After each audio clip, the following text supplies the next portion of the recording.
You can hear us and we can hear him. Okay. All right. I'd like to call to order this meeting of the Hartford Selectboard on Tuesday, October 17th, 2023 at 6:04 p.m. This meeting is a hybrid meeting, which means that some or all of the public body is meeting remotely, and some are meeting physically in a previously noticed location where the public may attend to observe, listen, and participate contemporaneously. One member of this public body or other staff is present at the location to ensure the public can participate if desired. Please note that while we strive to provide means for those attending remotely to participate in the public comment period, there may be technical difficulties or reasons that otherwise prevent or interrupt remote public participation. Therefore, it's important to note that the open meeting law only ensures the public's right to participate and comment at a public meeting by attending at the designated physical location as posted in the notice and agenda. If a member of the public or the public body has technical difficulties accessing this meeting remotely, please alert us by email at selectboard@hartford-vt.org. In the event of a technical difficulty that cannot be resolved, we may continue the meeting if necessary to a time and place certain. Please note that all votes taken during this meeting that are not unanimous will be done by a roll call vote in accordance with the law. It's required by open meeting law. Let's start the meeting by taking roll call. Difficulties accessing this meeting remotely. Please alert those members attending remotely identify themselves to ensure that they can hear and be heard throughout the meeting. In the event of a technical difficulty that cannot be resolved, we may. Lanny Collins here. Rocket here. Allie Here. Mary. Here, Mary. Yeah, it's okay. So can you hear us? Yes, I can. Okay, great. Thanks, Mary. Dan might be on the phone. Let's see. Dan, are you there? If so, could you identify yourself and just let us know if you can hear us? Yes, I'm on the phone trying to get in on Zoom and it won't allow me in. So Dan Fraser, and I'm on the phone trying to get in by Zoom. Okay, and you can hear us. Okay, it sounds like. Okay, Yes. Kim? Here. And I am here as well. So our next item is the Pledge of Allegiance. Would anyone like to join us? I'll be happy to do so. Lanny? Yep. I pledge allegiance to the flag of the United States of America and to the republic for which it stands, one nation, under God, indivisible, with liberty and justice for all. All right, thank you, Lanny. Thank you for that honor, sir. We have no business as the local liquor control board, but we will now go end this portion of the Hartford Select Board and reopen as the local cannabis control board. We have one application to consider tonight. That's to consider the approval of local cannabis license for 5 Seasons Cannabis Company, LLC. So if there's someone here from that company, if you want to come up and identify yourself and maybe just tell us a little bit about, the permit, and if we have any questions, we'll let you know. To the town of Hartford Select Board and to the general public of Hartford. My name is Cyrus Preach Mitchell. I am one of the owners of 5 Seasons Cannabis Company that was looking to hopefully open up here in Hartford. Mm-hmm. We are a social equity applicant, and we've been approved by the Vermont CCB to move forward with our application, which rests on the town of Hartford making their decision this evening and allowing us to pursue me and my partner's goals of opening up a dispensary in town. Great. Do you have any questions on this? Yes, sir. Elaine? Yeah, I noticed somewhere, and because it's so large, going through it, that there was a question about public water. Has that been resolved yet? Yes, sir. Will you be signed off with Hartford. So will you be using public water, public sewer? But we're not going to retail end where it's only for our employee access only. Okay, It's the so same not amount for- of employees that was at the window shop previously. Okay, and all the zoning requirements have been met? Yes, sir. Okay, thank you. Any other questions? Not, I'll take a motion. Sure. Yep. I move that the select board approve local cannabis license number 5-000004452 for 5 Seasons Cannabis Company, LLC. I'll second. Okay, we have a motion from Kim and a second by Ally. Is there any discussion? Lanny? Yes, I'm, by law, there's not a lot that the town can control for local cannabis control. So we as select board members can find no reason whatsoever, because we haven't been given much information at all, to deny this application.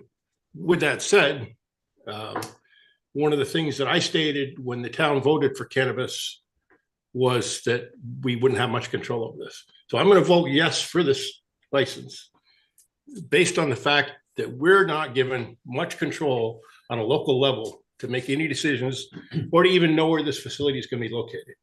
And I find that disturbing from a resident within town that we don't have any information on these facilities.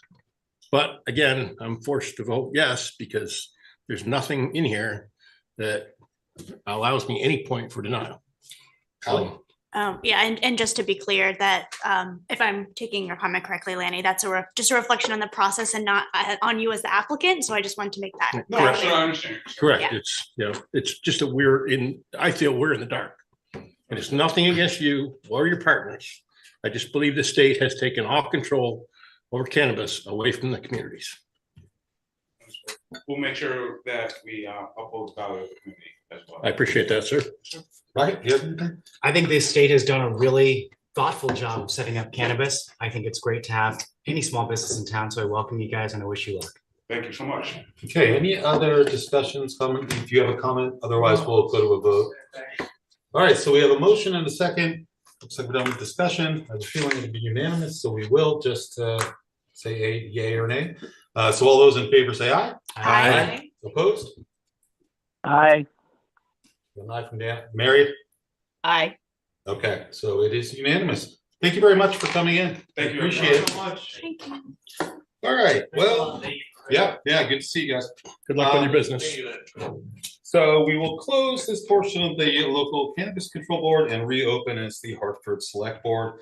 Order of agenda, I don't really foresee any changes. I will note that in the last few meetings after our RFP presentations, we've taken a break, so we may want to consider that before we go into executive session. Then we'll go to public comment. So we'll start with people in the room, and then we'll hear from people who are joining us on Zoom. If you want to comment publicly, please come up to the microphone, identify yourself and town or village of residence. You'll have 5 minutes max to speak. Please refrain from any personal attacks and try to address the board as a whole. So is there anyone in the room who would like to comment publicly? Not seeing any. Is there anyone on Zoom? No hands up at the moment. Okay, we will end public comment and go to select board comments and announcements. Lanny, do you want to kick us off? I have nothing. Okay, Rocket. Yes, these are gonna tangentially touch on the town manager report, but I've heard we finally purchased our electric mowers. Okay. And I was thinking about, I heard that there was a demo, I think in Lebanon, where they demoed the mowers. And I was thinking a little bit, as someone who has been a little skeptical of mowers like these and initiatives like these, that actually there was an unintended benefit that I didn't realize, which is Hartford being a core town within the Upper Valley, just the leadership that we can play in all things that we do and what that positive ripple effect might be. So just a little personal learning for myself.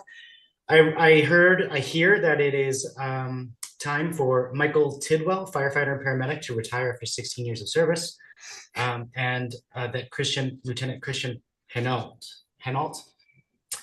has gone separate ways. And so I want to wish them both well and thank them for their service to our town. It's an honor to serve Hartford, so thanks for having me. Thank you, Rocket. Ally, and Nothing from me. Mary, do you have any select board comment? Just that I'd like to thank the people, including Mary Kay Brown, who have worked so diligently. There was another name, and I'm blanking on her name, but all these people have worked very hard on the memorial that is coming along with both the funding and the work being done for the World War II and World War I monument. Thanks, Mary. Dan, do you have any select board comment? Okay.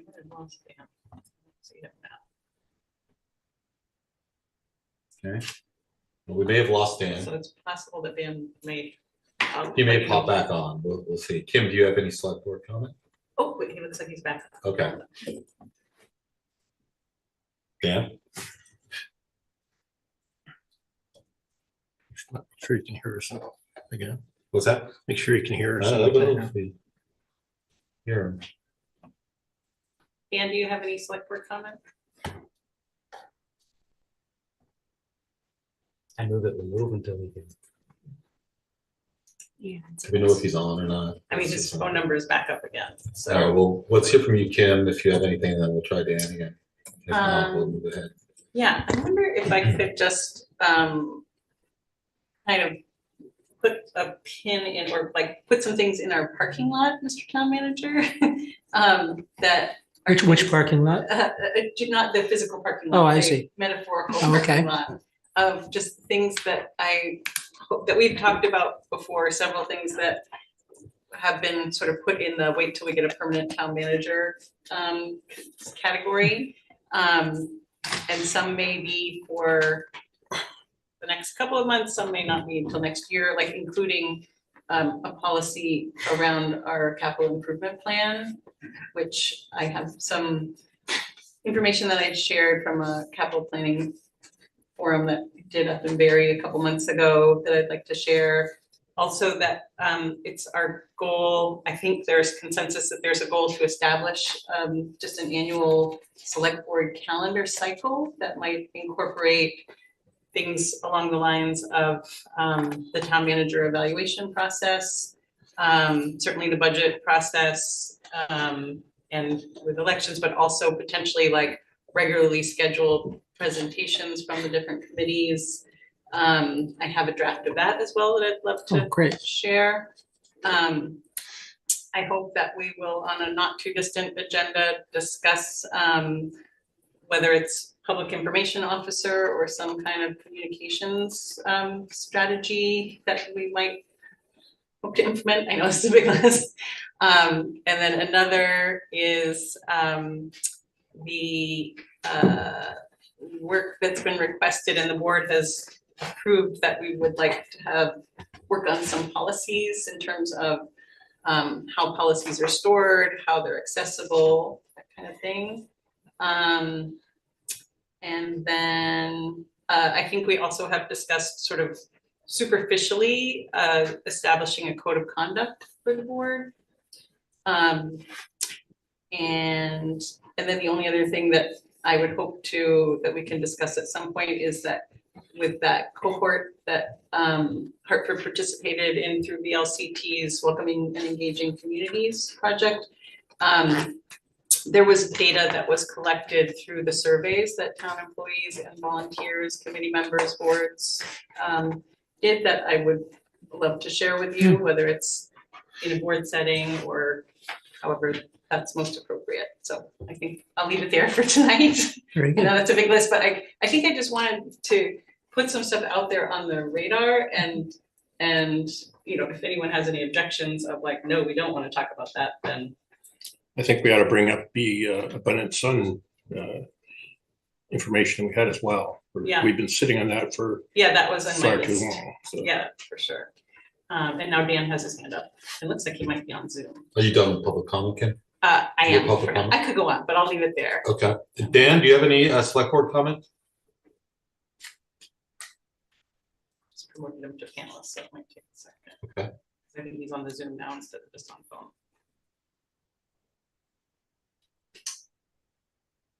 Dan, do you have any select board comment? Can you hear us? No, I'm good. I'm just trying to join on Zoom, so thank you. Okay.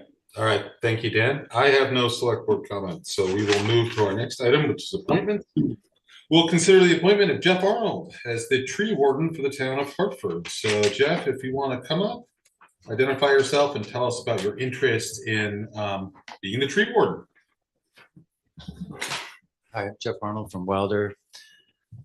I'm interested in being a tree warden because we keep going through tree wardens every year. So I decided to step in or offer my help because I have a lot of experience, you know, after serving at least 4 years on the tree board, and I've been the chair for 2 years. And I actually recruited the last 2 tree wardens, and I knew Brad Goodcoop, who was the tree warden for our town like 15 years. And he really set a good example for the town. He inventoried a lot of the trees, and he did RFPs. that takes a lot of work off of Scott's back, Scott Hausler, rec director. The last two tree wardens we had were too busy to do those sorts of work, and so I promise that I will keep after things and make sure the municipal trees are well taken care of, diseased ones are removed, and work with Public Works. And Scott I work with because he sits on our tree board as a liaison, so we work very well together. I've gotten a lot done with my team. I built it back up. We're down to 4. Now I had Alan Hainel join and Gail Shepard. So we're a pretty strong team, and we've had a lot of community outreach this summer. We cleared all the invasives that are along behind the bandstand, as you can see if you walk back there. Now you can, there's river views, and we got rid of the knotweed. And that was through a grant from Vermont Urban Trees, community trees that are based out of Montpelier. And we do tree walks, as you may know, 3 times a year. We have one coming up this on the 21st behind. Well, it's going to start in Radcliffe Park. We like to mostly do them in public spaces or public areas around town. And that one's going to start at Radcliffe, and then it's going to go along the river and then into where Simon Dennis lives. He has land that starts on Latham Works Lane and goes all the way to the Connecticut River. So they have a food forest with trails and everything. So we're gonna bring our group over there, and then anybody who wants to help them. Our walk starts at 10 o'clock in the morning on the Saturday, and at 1 o'clock there's going to be some cleanup activities because they have a system of trails, and they planted different trees back there that produce seeds and fruit. So they're looking for volunteers. So if you can come at 1 to help them out, that would be great. Are there any questions for Jeff? Kim? First of all, Jeff, your diligence in helping to preserve and maintain and cultivate the tree board is really appreciated. I know you've worked really hard at that. So I'm delighted that you're ready, you're willing to step into that role. Right, thanks. I'm curious about you mentioned in an email about that the former tree warden was willing to be deputy warden. Is that any official? I'm not sure. I gave him the opportunity to fill out an application. Okay. As well as Gail said she was interested in being deputy. But so in state statute, there's the opportunity for a tree warden to have a deputy tree warden, and the deputy tree warden basically has the same abilities, or they can sign contracts. They can make. They basically they can have all the responsibilities, but there is a stipend right now for the tree warden. The deputy wouldn't probably get that stipend, but otherwise it would be good to have a deputy so that somebody can take a vacation and there would be backup. But that's something that would come before us at another time. It's not. It would have to come before you. Yeah, it would be an appointed select board appointed position. Great. I'll try to get them, but it's their initiative. Thank you. Any other questions for Jeff? Lenny? Yeah, Jeff, I just saw this evening, very first time on the news about some beetle or beach worm or something like that. Yeah, in the leaves. It's down in Vernon and Dummerston. So just entering the state from the south. So is there anything, we don't know of anything we can do? They don't even know how it spreads. Okay. And there's no cure for it. And the beech tree is already stricken by have you seen the beech trees lately? Yes, I have. Yeah. Yeah. So they have this beech canker. Beech usually have the most beautiful gray, smooth bark. But if you go into the forest, there's some big beech forests in the state, like around Manchester. If you take the Appalachian Trail over Mount Bromley and go down that way, the beech forest is you can walk for hours and hours and hours. It's just beech trees, but they're all dying. They're all covered. Okay. There's more beech trees that are infected than there are normal. Do we have any beech trees and public shade trees along our roads and such that, I can't think of any. They're really not usually planted as street trees. They have spreading branches and typically they're not grown along boulevards or anything. thank you.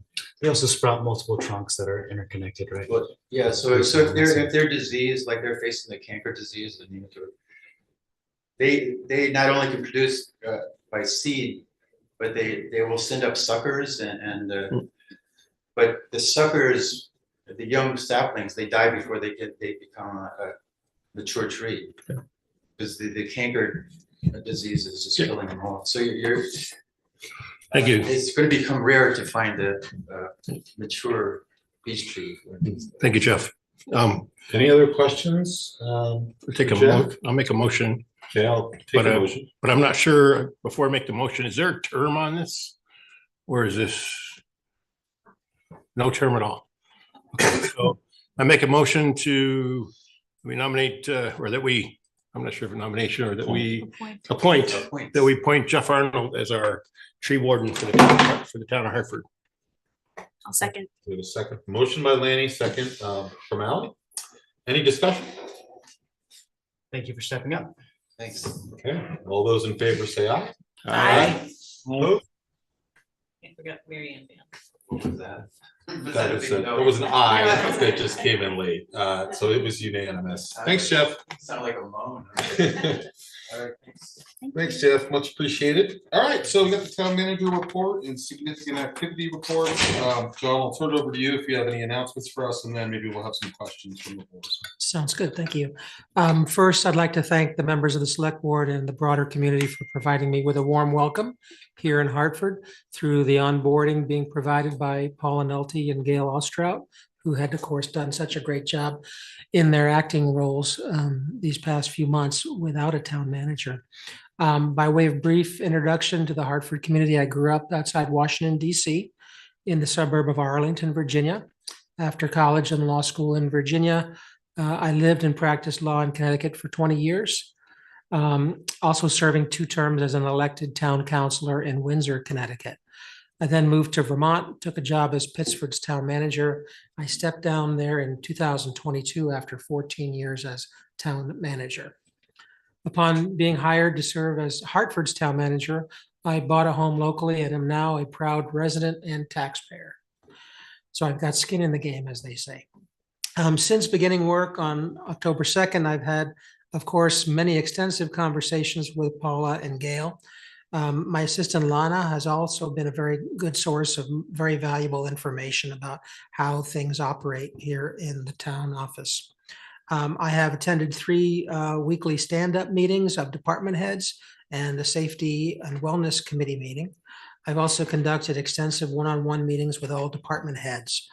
I've had meetings individually with select board members to get better acquainted and learn about their goals for their public service. So far, I've hit 4 of the 7. I'll look forward to catching the rest of you in these next few days. I've contacted nearby town manager colleagues to introduce myself and to assure that I'll be invited to future get-togethers, which in my opinion are so important for networking and sharing experiences that can help all the towns who are represented at those discussions. I have renewed memberships with the Vermont League of Cities and Towns, VLCT, and the Vermont Town and City Managers Association, VTCMA. Those 2 organizations are of great support for municipal government, and twice a year they collaborate to put on an education and training event, and I have registered to attend their fall conference later this month. I have reached out to Hartford delegation of state senators and representatives. 5 of the 6 of them and I met together for a breakfast meeting this past Friday. I've also reached out to the school superintendent, Tom DeBalzi, and we plan to get together soon. I've met with police union leader, Officer Daniel Solomita. I've also met with the executive director of the Bugbee Senior Center. I've met with the town health officer as well, Brett Mayfield. Soon I'll be meeting with the executive director of the Two Rivers Regional Planning Commission and touring the Haven with Mr. Redmond. I've also got plans to meet with the Lebanon and Hanover city and town manager respectively to get acquainted. On a different note, I'll point out that it is entirely understandable that select board members may occasionally wish to contact staff to request action or seek information.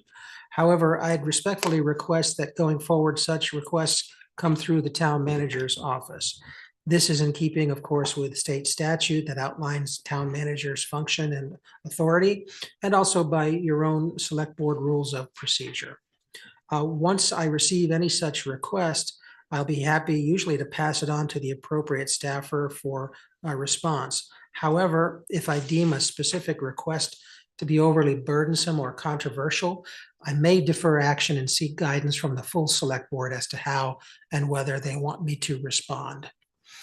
Thanks everybody again for your warm welcome and support. I look forward to working with each and every one of you, and of course, the residents of Hartford.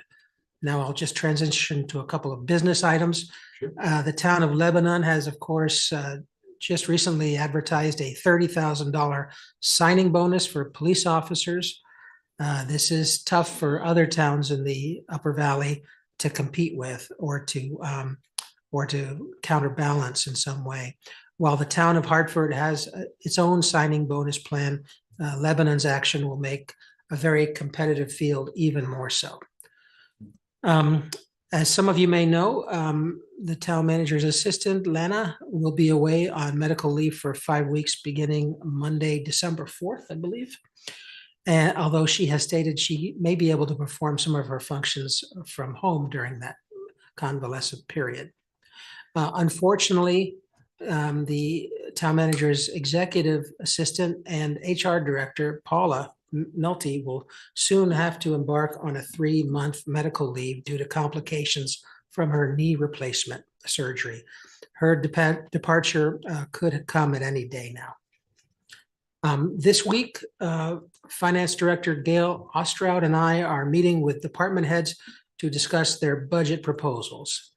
And now, in terms of a brief set of excerpts from the SIGAX report, the assessor has sent an RFP for 2025 townwide reappraisal to state-approved appraisal firms and posted on VLCT's website. In terms of the Department of Planning and Development, work continues on researching models for town housing development programs. The town clerk reports that they're very pleased to have a new part-time assistant town clerk in her position, and that, of course, is Melinda Brooks. The Hartford Police Department congratulates Officer Siren, who has successfully completed firearms instructor training. Several officers have either already attended or are scheduled to attend the mandatory fair and impartial police training. Chief Sheldon recently participated in a meeting led by James Baker of JW Consulting, which took place in Bennington.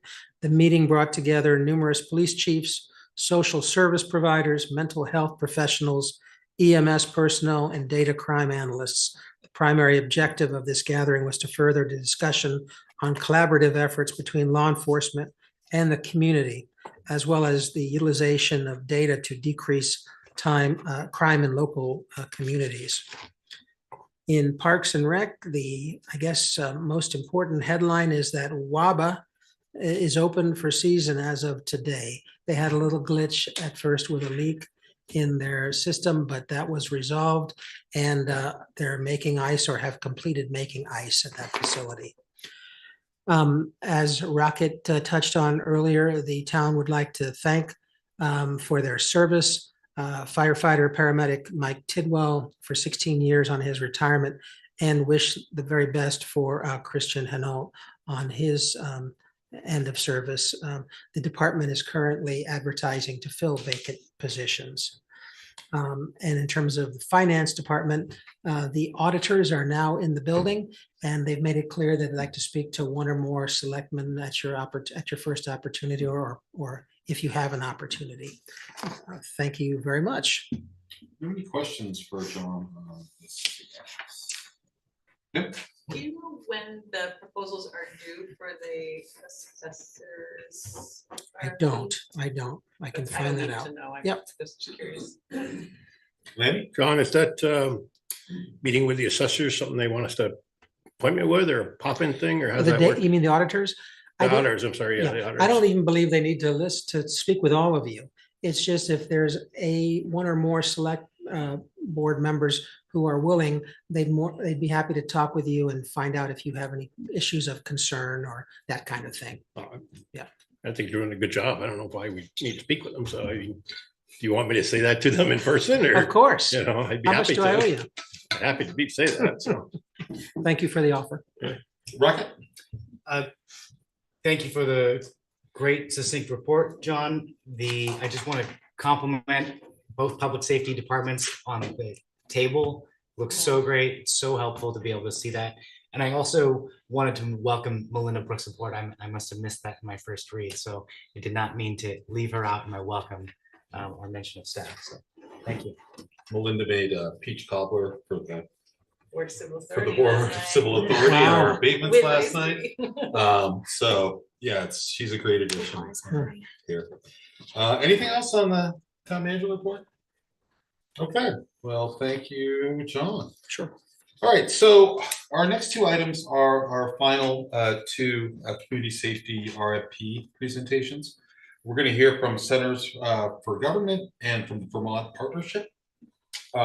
Like we've done and all the other ones, generally each group gets half an hour total time, 15 minutes to do a presentation and 15 minutes to answer some questions. We all have a list of questions that we've asked of each group that was presenting, so we've been consistent in that.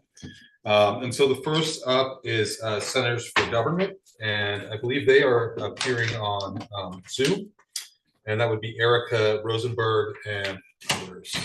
I don't see an Erica Rosenberg. Oh, wait, John Harris.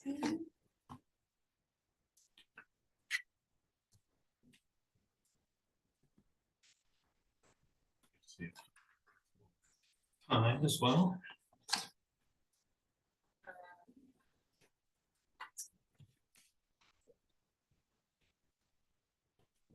Whomever is representing CRG, could you just raise your hand so I can make sure to, okay, so Paul Bishop and Alice Carl.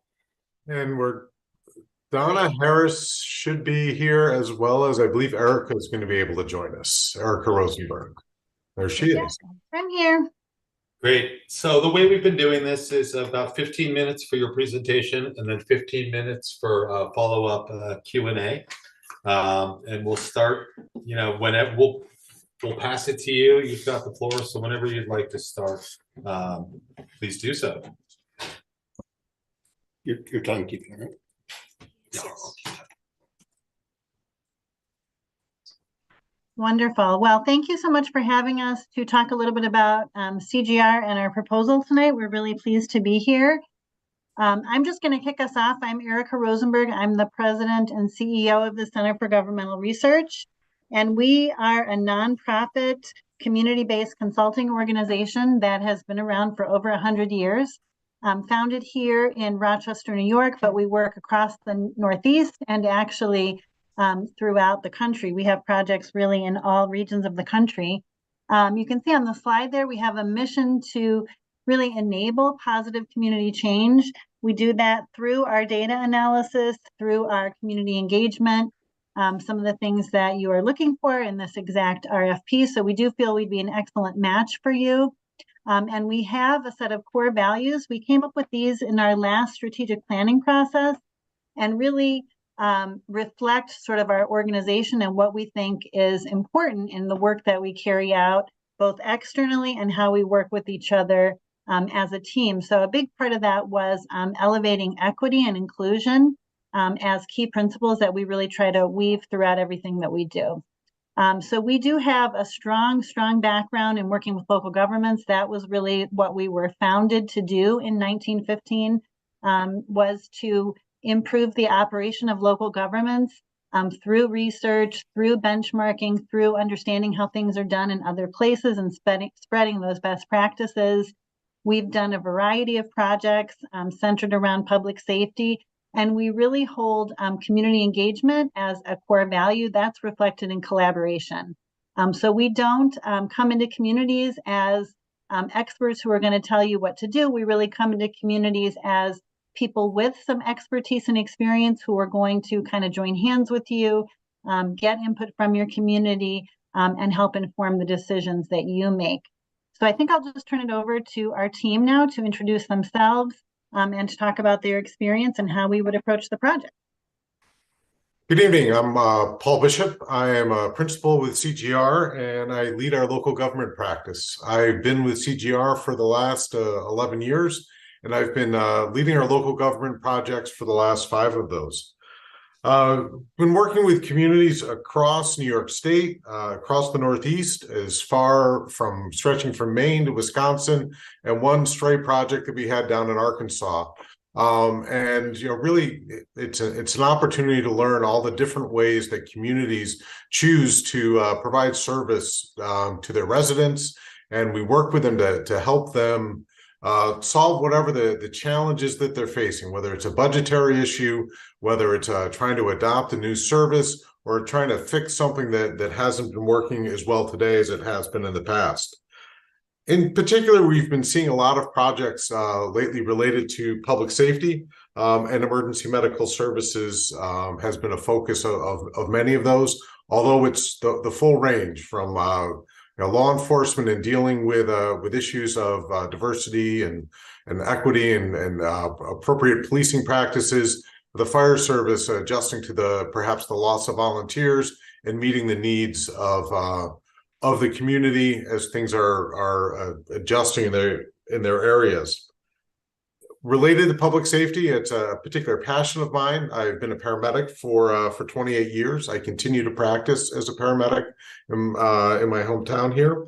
And I spent 10 years working at our local community college as an instructor in a variety of cross-discipline areas, including doing leadership for fire officers and law enforcement leadership, as well as teaching in EMS. So it'd be a pleasure to get to know Hartford and to be able to bring some of that background as we come into the community and help you take a look at public safety and figure out what the right practices might be going forward. And now I'll ask Donna to introduce herself. Good evening. I'm Dr. Donna Harris. I am Principal and Chief Diversity Officer at CGR. It's a pleasure to be here this evening.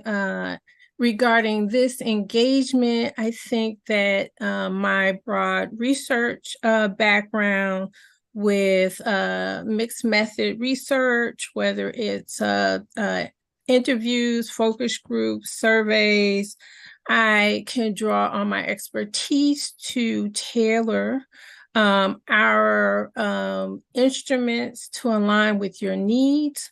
I also am heavily involved with community engagement and facilitation efforts at CGR.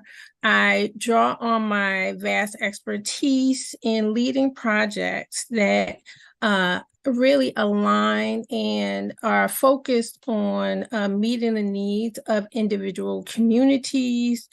And I draw on my expertise to develop strategies that will allow us to connect with a broad base members of residents, including marginalized communities. I also lead efforts at CGR regarding our diversity, equity, and inclusion efforts. That's internally with our own culture and assessment of our policies and practices. I also applied that knowledge and skills to projects that CGR does with other communities, including work we did in the city of Rochester and our local county with the Race and Structural Equity Commission, endeavor where we help to identify policies that were perpetuating racial inequities. I also work across our different practice areas in public safety. I've led a project that we recently closed on in New Rochelle, where we help do community engagement, look at data related to civilian complaints, police misconduct, to help them to determine what were the best strategies in terms of implementing a civilian oversight body. I'm also leading efforts in the township of Raritan, New Jersey, regarding an assessment of the police department as well as fire services in that community. I also have a strong background in various research strategies, including community-based participatory research, which really draws on the voices of community members to develop research questions as well as to engage in data analysis. Can we move to the next slide? So I want to talk about our overall approach to this project. What we understand as the key goal for your community is to better understand your residents' perceptions and experiences related to community safety in Hartford.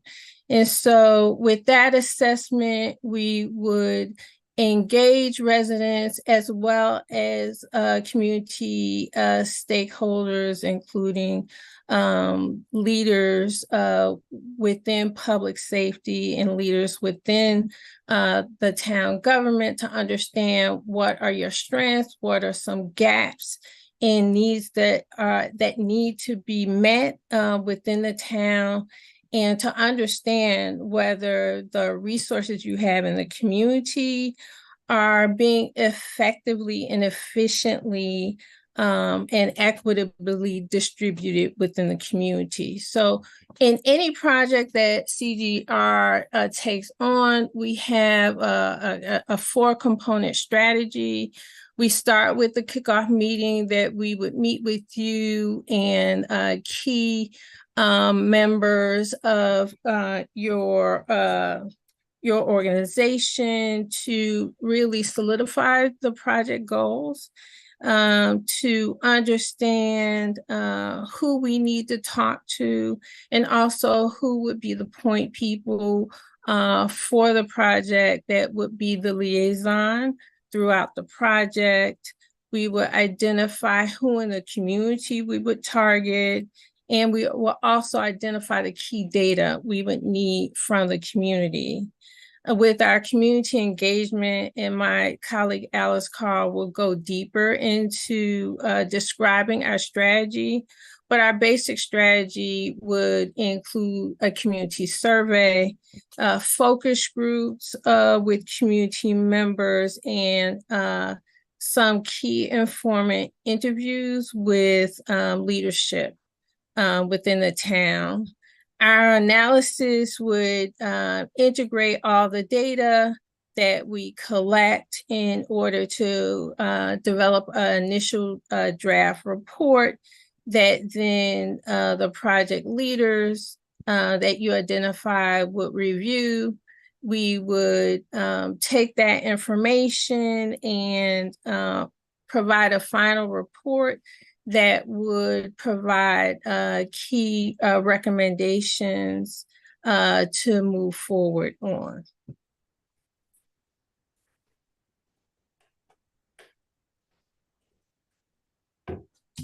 Next slide. So Alice Carl will take over on discussing the community engagement. Hi, I'm Alice Carl. I'm a senior research associate with CGR, and so I'll be helping out with this project. Basically, as Donna said, our community engagement practices are very important to us, and we try to stick with best practice. And therefore, we, want to ensure that our tactics require approaches that allow feedback from all members of the community, particularly those that are traditionally marginalized or difficult to reach. And so we believe that our tactics really need to be, collaborative and adaptive to just figure out how best to reach folks. They need to be based on trusted relationships. So, the community members don't necessarily know us. So we'd like to partner with people who, or with organizations that feel like that have those connections to the communities that we're trying to reach and are trusted. We want to be culturally sensitive, so we know, what typical sort of practices and cultural practices each communities have. We want to make sure that we are accessible to community members, right? So we want to make sure that we're talking with them at times they're actually available. We want to be able to talk to them in languages that are appropriate. And then we want to be respectful of community members' times, right? So they are all kind of busy with their own lives. And so best practice, again, would be to compensate them for their time and use their time wisely. So our proposed engagement plan, as Donna said, really includes, the three-pronged approach of community survey, focus groups, and key informant interviews. And so while we have some of the specifics up here, each of these tactics could be modified in partnership with Hartford staff, just depending on, what we decide at sort of those kickoff meetings and ongoing communications with the project staff. But basically, the community survey we envision being an online survey. We'd co-create it with Hartford. We can certainly advise on the best ways to promote the survey to ensure broad and inclusive participation in that.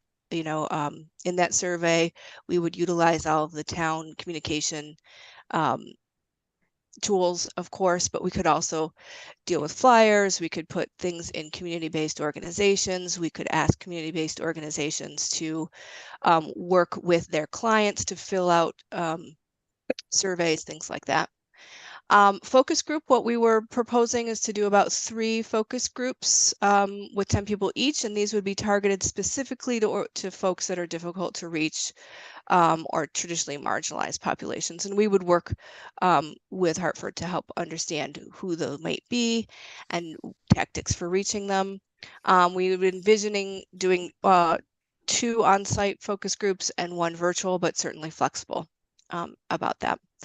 And then the key informant interviews, we're talking about maybe up to 10 of those, and we would be wanting to talk with key stakeholders and decision makers in the community. So we're thinking about the town manager, the fire chief, the police chief, things like that. And from then we would want to know more about their operations and governance and training opportunities and how they feel their various services are doing in providing public safety. The timeline we've put out there is at a 6-month timeline. This can be shortened if there's a pressing need, but I won't go through that. But the longest period is clearly the public engagement period.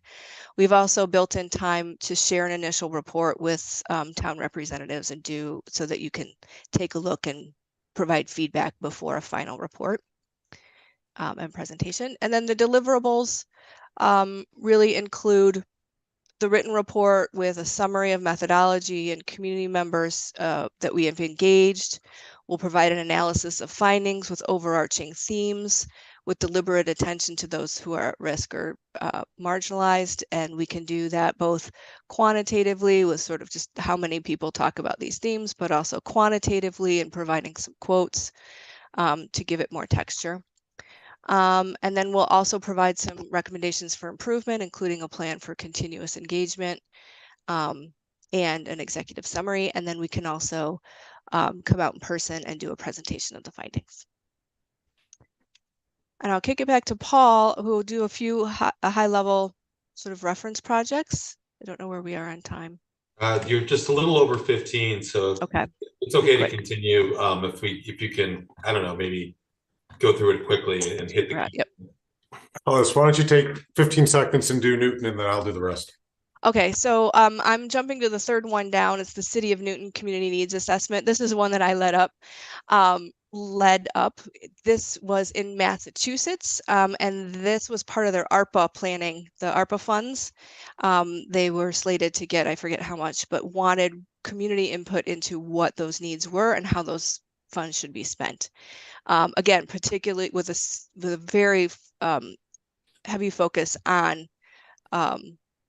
marginalized communities. And so we did a lot of what we're talking about today there in partnering with community-based organizations and with the city to reach those folks through surveys and through multiple focus groups.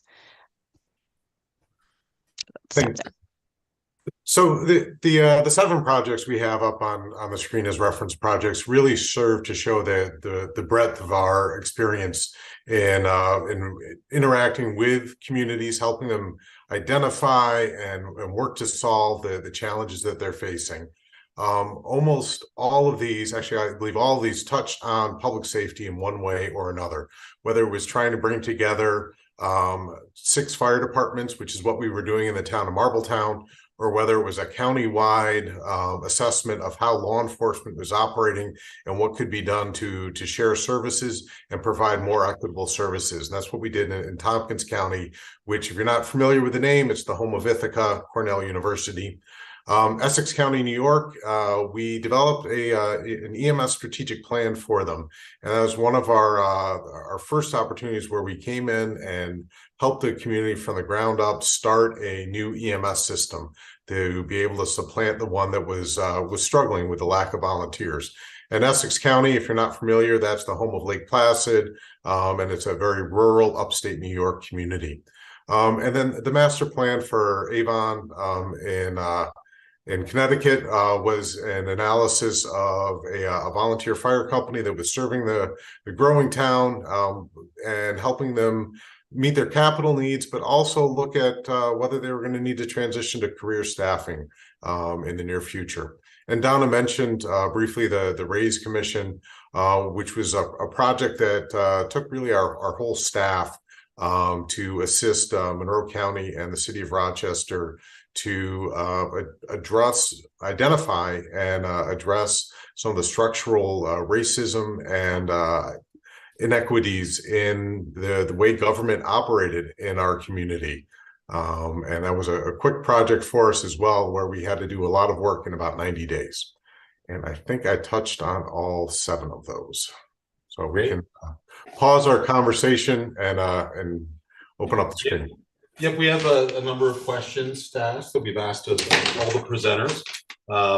So I'll kick it off. Could you share more about your experience working with rural communities and how you would apply what you've learned from that experience to working with Hartford's community? Sure.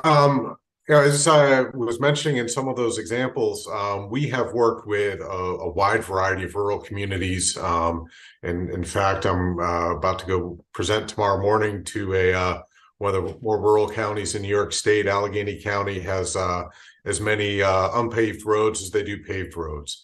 And the challenges faced in a rural community, they sometimes are forgotten by their bigger governments, whether it's the state level or the county level. They aren't receiving the social services, and it can be more difficult for people to access some common services. So we want to make sure there's extra effort to engage all residents in the community, identify folks who might not be able to make it down to a public meeting or might have trouble accessing a Zoom call because broadband is just not something that they have. So how can we hear their voice? Is it through flyers? Is it through identifying a couple of spokespeople for the aspect of that community? Also, the demands on public safety can be different. Particularly in fire and EMS, we see that people wait a long time before they dial 911. And then the patients that are seen and transported by EMS might be sicker. If you're a law enforcement officer that's trying to provide service in those communities, your risks are a little bit different, because your backup might not be right around the corner. In fact, might not even be in the next 2 or 3 towns over. So how you handle your situations are going to be different. How you have to approach your community, and the necessity of understanding their needs and how you can address them. It's a little bit different, being a law enforcement officer in a rural community. So I think understanding how services are different is important, and we really have worked in a lot of New York State, some of our work in Maine, and actually a project that we're working on in Heinsberg, Vermont right now, that has a similar scope to what you have laid out. That is all coming to bear as part of our experience that we would bring.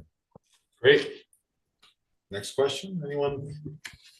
I can ask the next question. I think you've touched, I'll skip the second because I think you've just spoken to that, but, I think you started to speak a little bit about this, but do your proposal costs include compensation or other incentives for community members to participate in the engagement process? I can handle that one.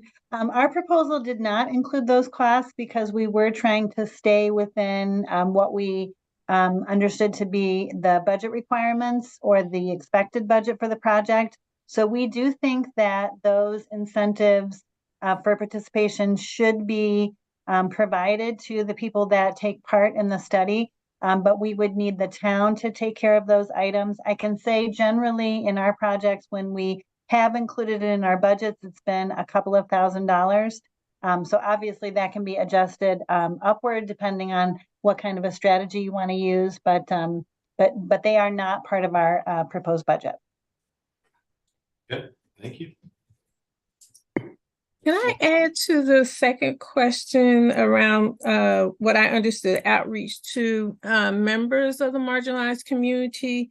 I mean, our strategy, as Paul talked about, and I think Alice talked about in our presentation, we really take care to understand who are the marginalized communities, and we would need you to help us to understand who those groups are. We would need that feedback, and once we identify the marginalized communities, we would work and develop relationships, for example, with community organizations that may have inroads to those communities as a way to get those communities to the table. As Paul said, we would attempt to go to where those communities live, whatever, where they live geographically in the community, potentially drawing on community spaces that would be accessible to residents. For example, it could be a church, it could be a nonprofit organization. And so wherever people are, we would attempt to collect data in a place that's accessible to them. We also want to ensure that those who are multilingual or non-English dominant have the opportunity to be a participant in the data collection as well.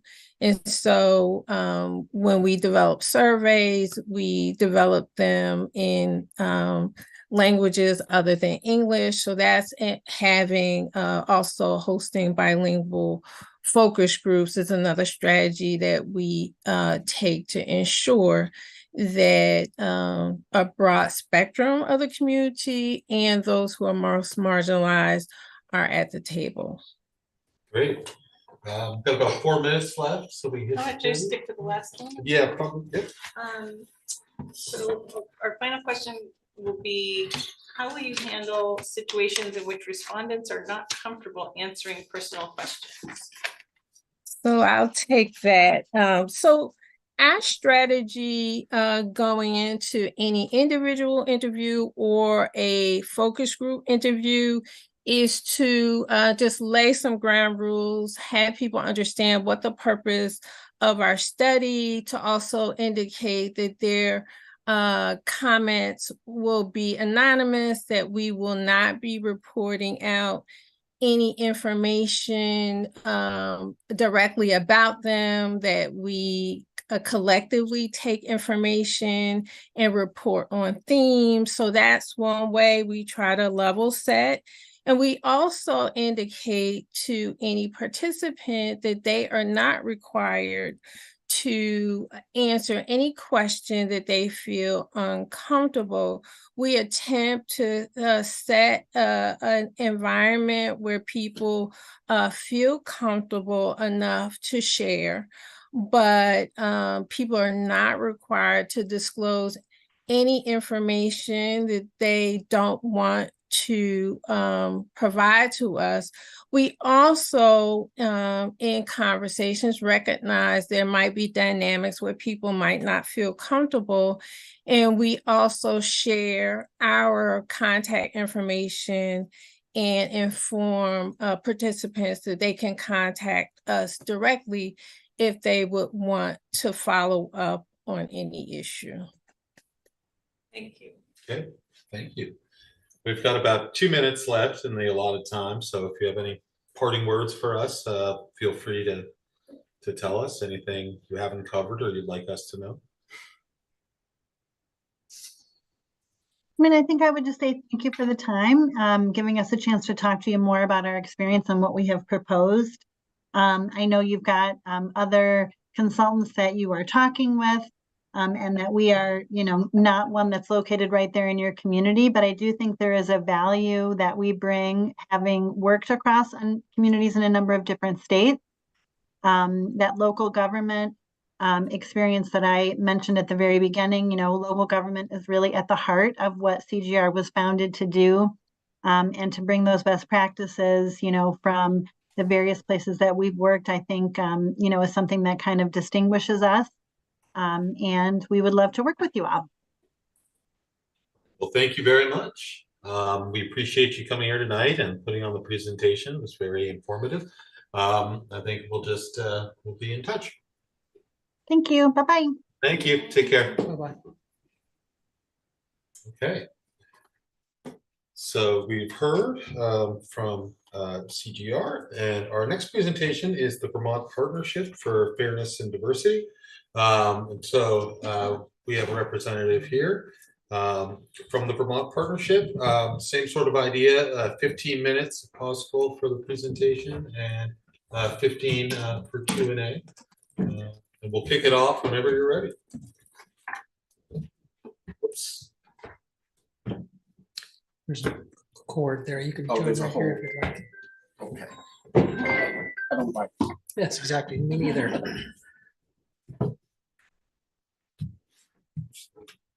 I promise to do this in under 2 minutes. Okay. Great.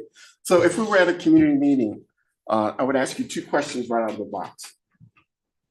I would ask you, how many of you, by show of hands, has felt unsafe in Hartford? And then my second question would be, and you don't have to answer these off the bat. Sure. And then my second one would be, in just 1 or 2 words, what would make Hartford safer?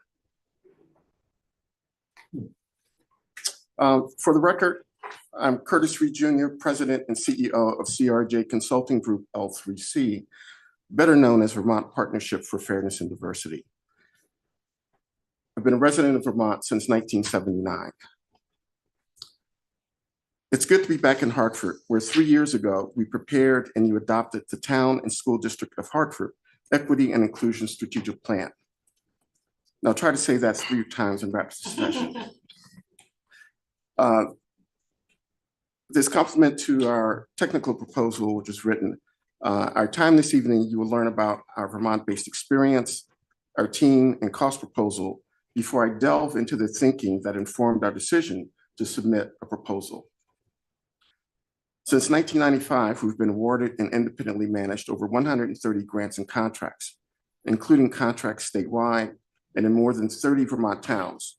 Towns as small as Grafton, Chester, Stowe, and Morrisville, to as large as Brattleboro, Bennington, Rutland, and Burlington. We are proven and effective resource leaders turn to for support related to strategic planning, inclusion, and equity in the public sphere. In addition to the strategic plan we prepared for you 3 years ago, you've already been exposed to some of our other work during the course of other bidder presentations. First, we provided leadership coaching to Chief James Baker of Rutland for the creation of Project Vision. And you may remember the crime research group mentioned they completely overhauled the promotional flyer based on stakeholder input. Well, we were one of the 3 stakeholder groups contracted to advise that project. Our four-member team of Dr. Mary Gannon, Dr. Alana Hart, retired Major Ingrid Jonas, and myself have over 120 years of combined experience in Vermont. Ingrid Jonas will provide critical insights as a recently retired major with Vermont State Police. And most importantly, for this project, she was a founding member and chair of the Vermont State Police Fair and Impartial Policing Committee. Dr. Alana Hart is our qualitative research point person and was integral in our intervention with the town of Bennington in the creation of its town vision and mission that involved over 150 Bennington residents. And many of you already know Mary Gannon, who, in addition to working on your equity and inclusion strategic plan, continues to work independently with the school district. She has also facilitated community engagement sessions with your select board and the school board. And I have personally worked with scores of Vermont municipalities, state agencies, businesses, school districts, nonprofits, and law enforcement agencies. I'm also the fair and impartial policing instructor for Vermont State Police.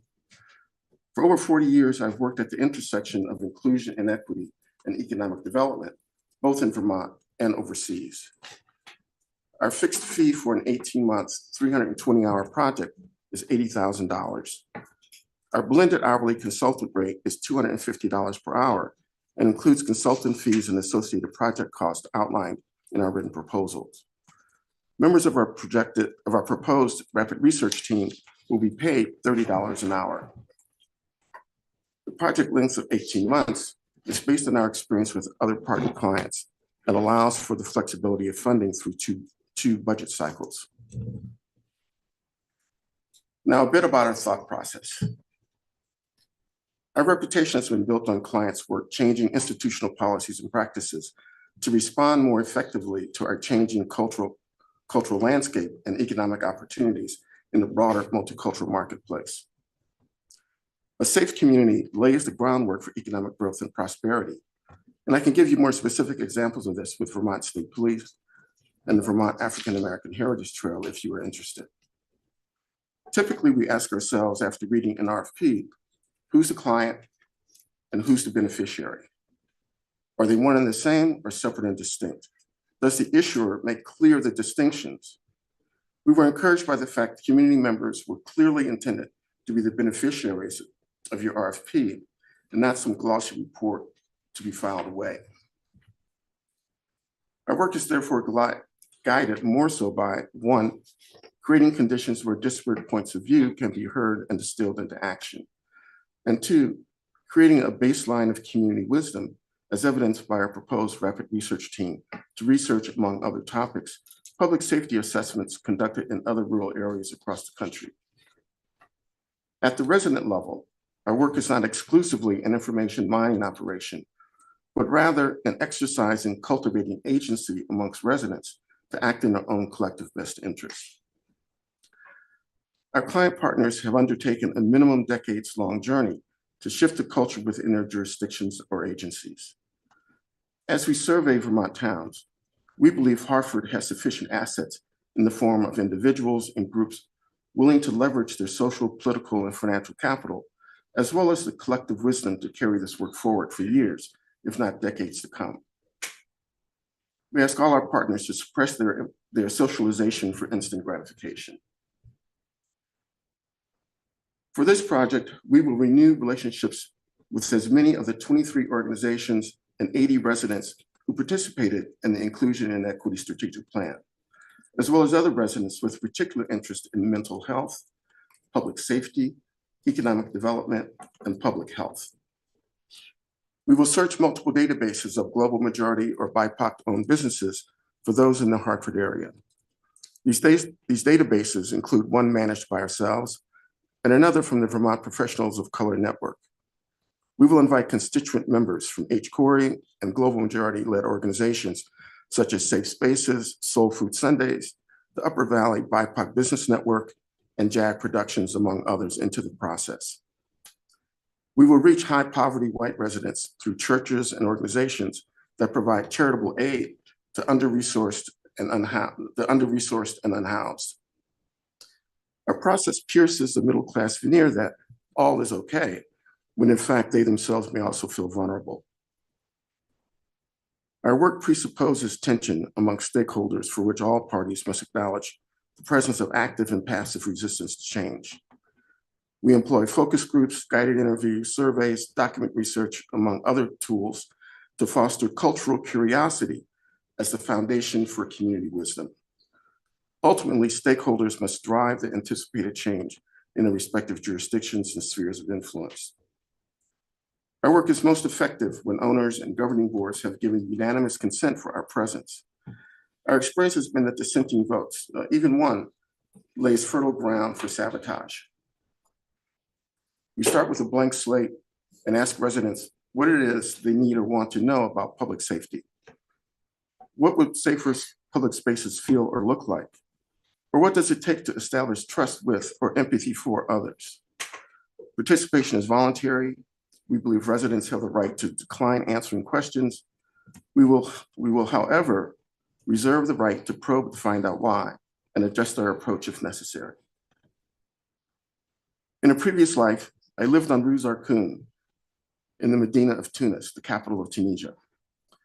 Every day I passed a particular beggar at the entrance of the Medina and worked up the courage one day to ask him why he and so many others were begging. The question caught him by surprise.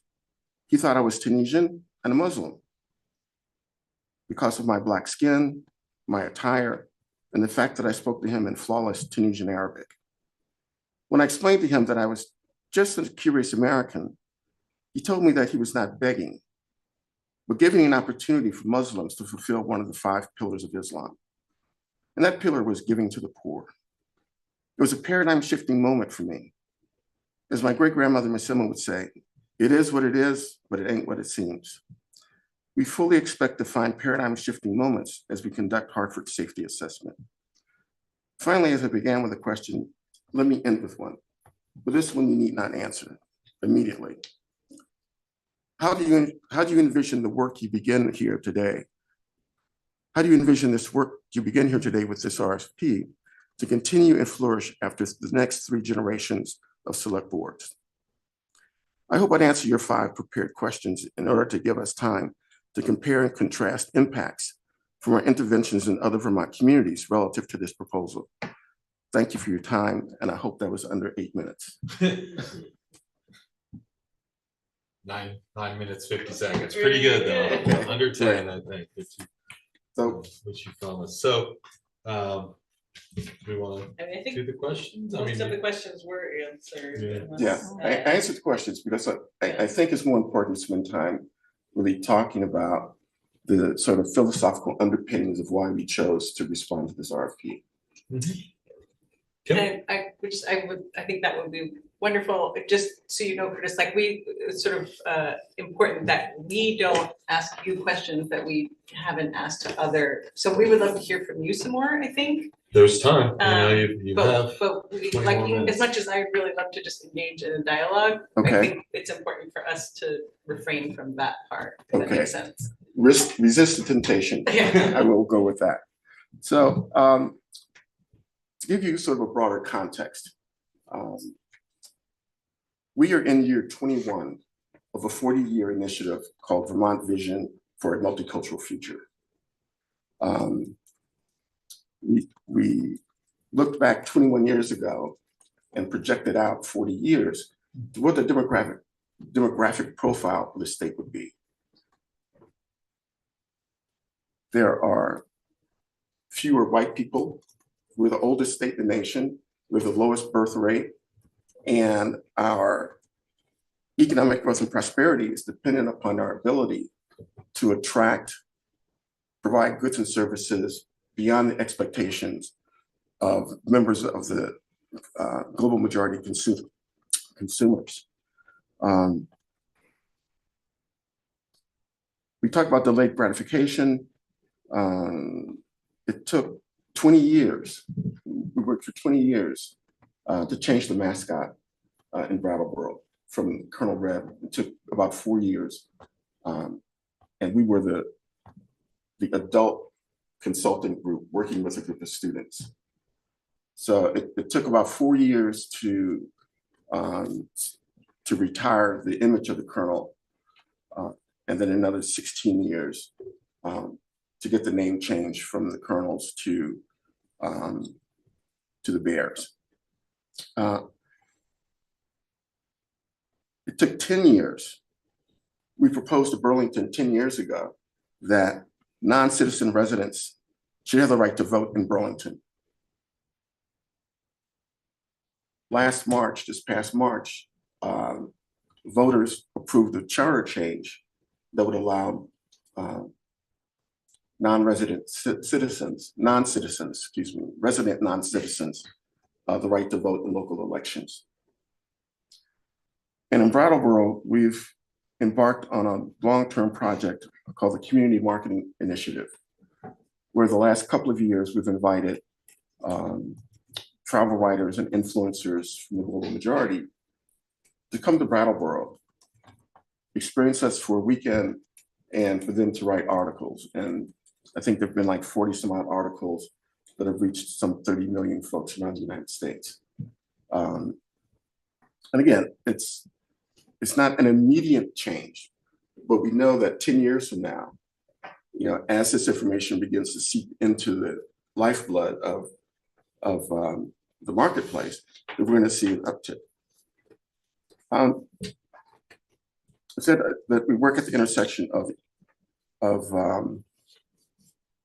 economic growth and inclusion and equity.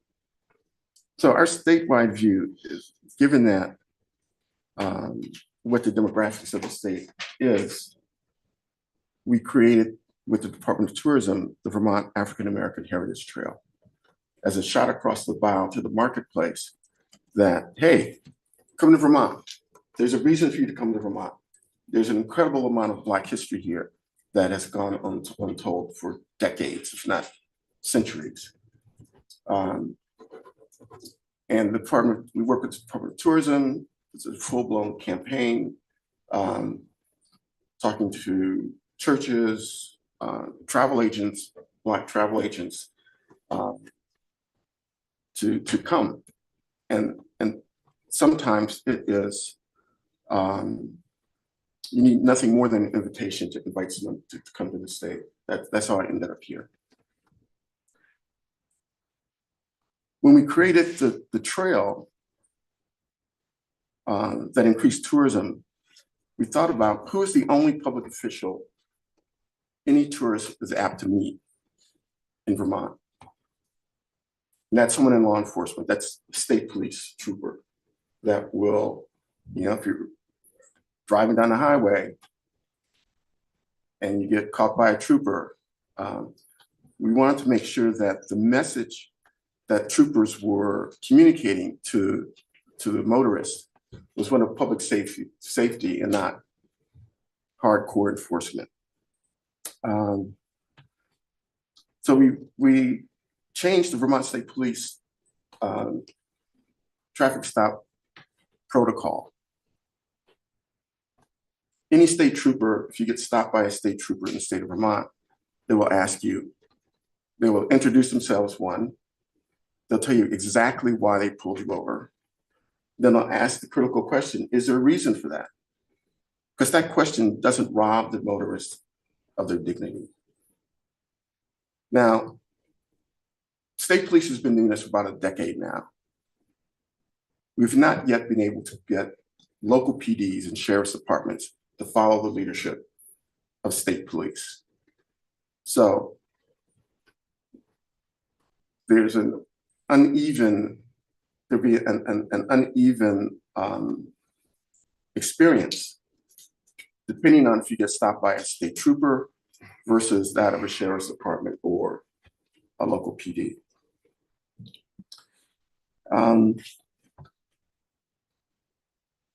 There's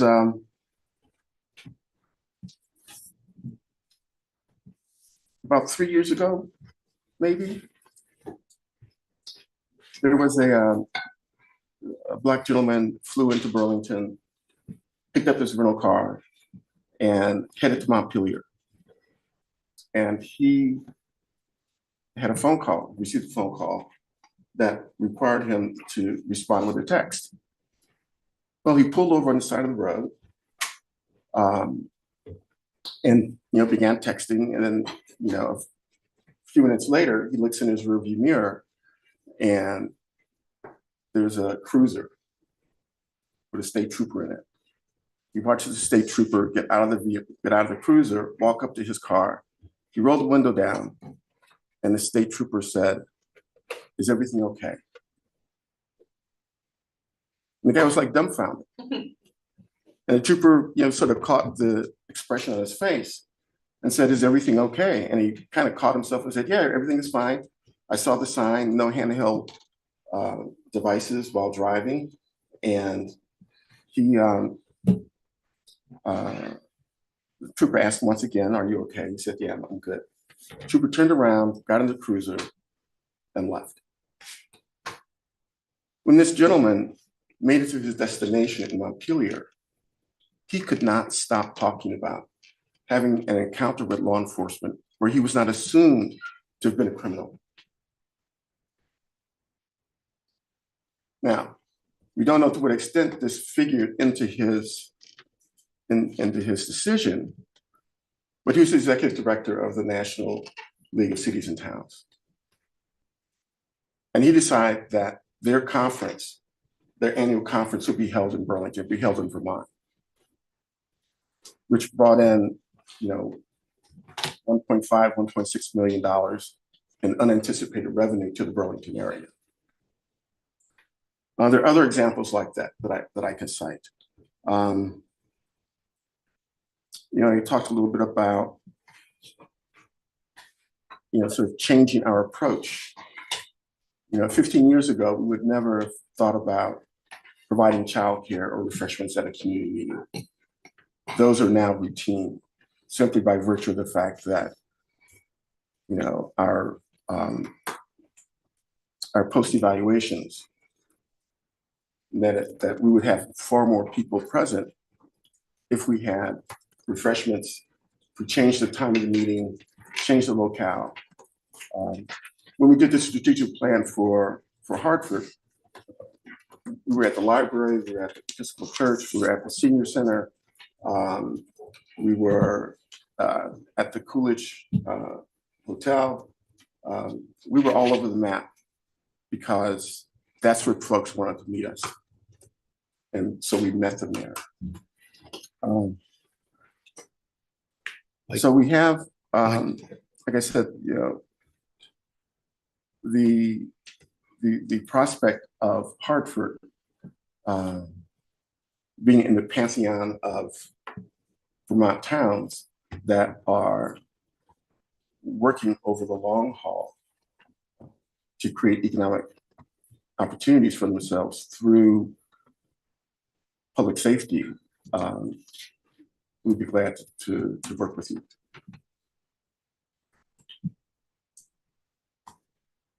Thank you very much. Okay. Very informative, very nice to hear from you, and we will be in touch.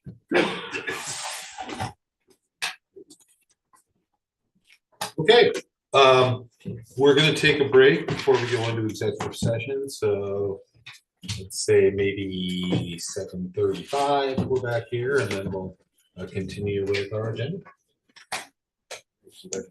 Hey, thanks very much. Pleasure to meet you. She lived to be there. She lived her whole life. Fantastic. Like 100 and something, but they have like, I remember watching this on so last, but they have like an hour. Thanks very much. Good luck to you. And it's like, the stories are just like amazing because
And Mary, References on the application, right, which is the day we went in and we chatted.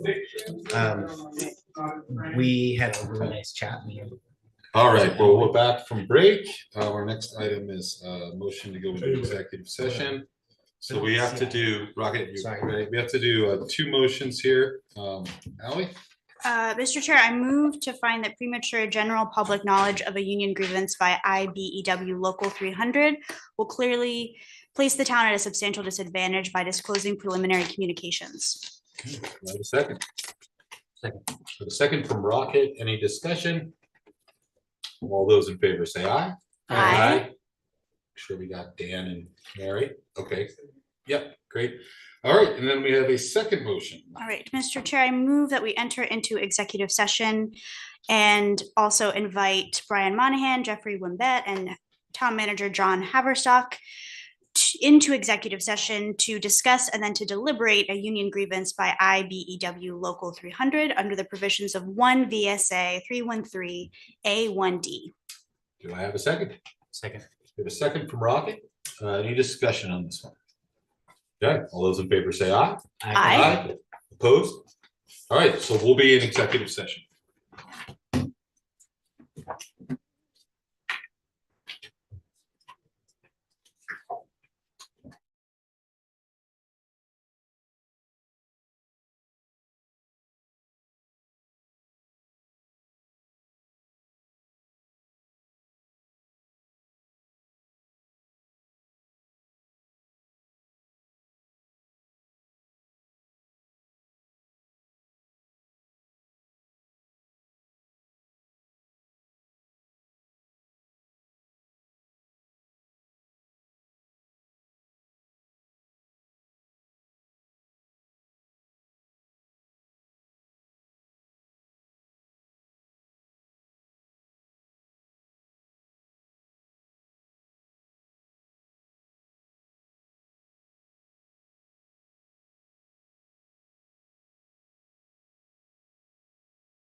Sorry. So, all right, I'll take a motion to come out of executive session. So moved. Second, I'll second. Ally will second. Any discussion? All those in favor say aye. Aye. Opposed? Okay, so we're out of executive session. We took no action in executive session. So we will move on to our next agenda item, which is the VTrans overview of the Route 5 paving project. Good evening. So someone from VTrans, or if it's Brian and Chris? Yes, and his name is Matt. So if we could let him in, because he could share his screen.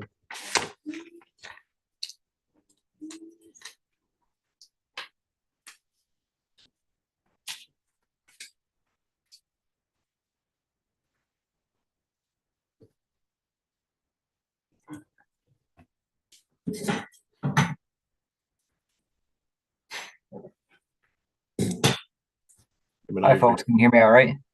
Yep, if you could just identify yourself, please. Sure. Yep. My name is Matt Pagachik. I'm a project manager with VTrans. Okay, great. Yeah, the floor is yours. All right. I'm going to share my screen here.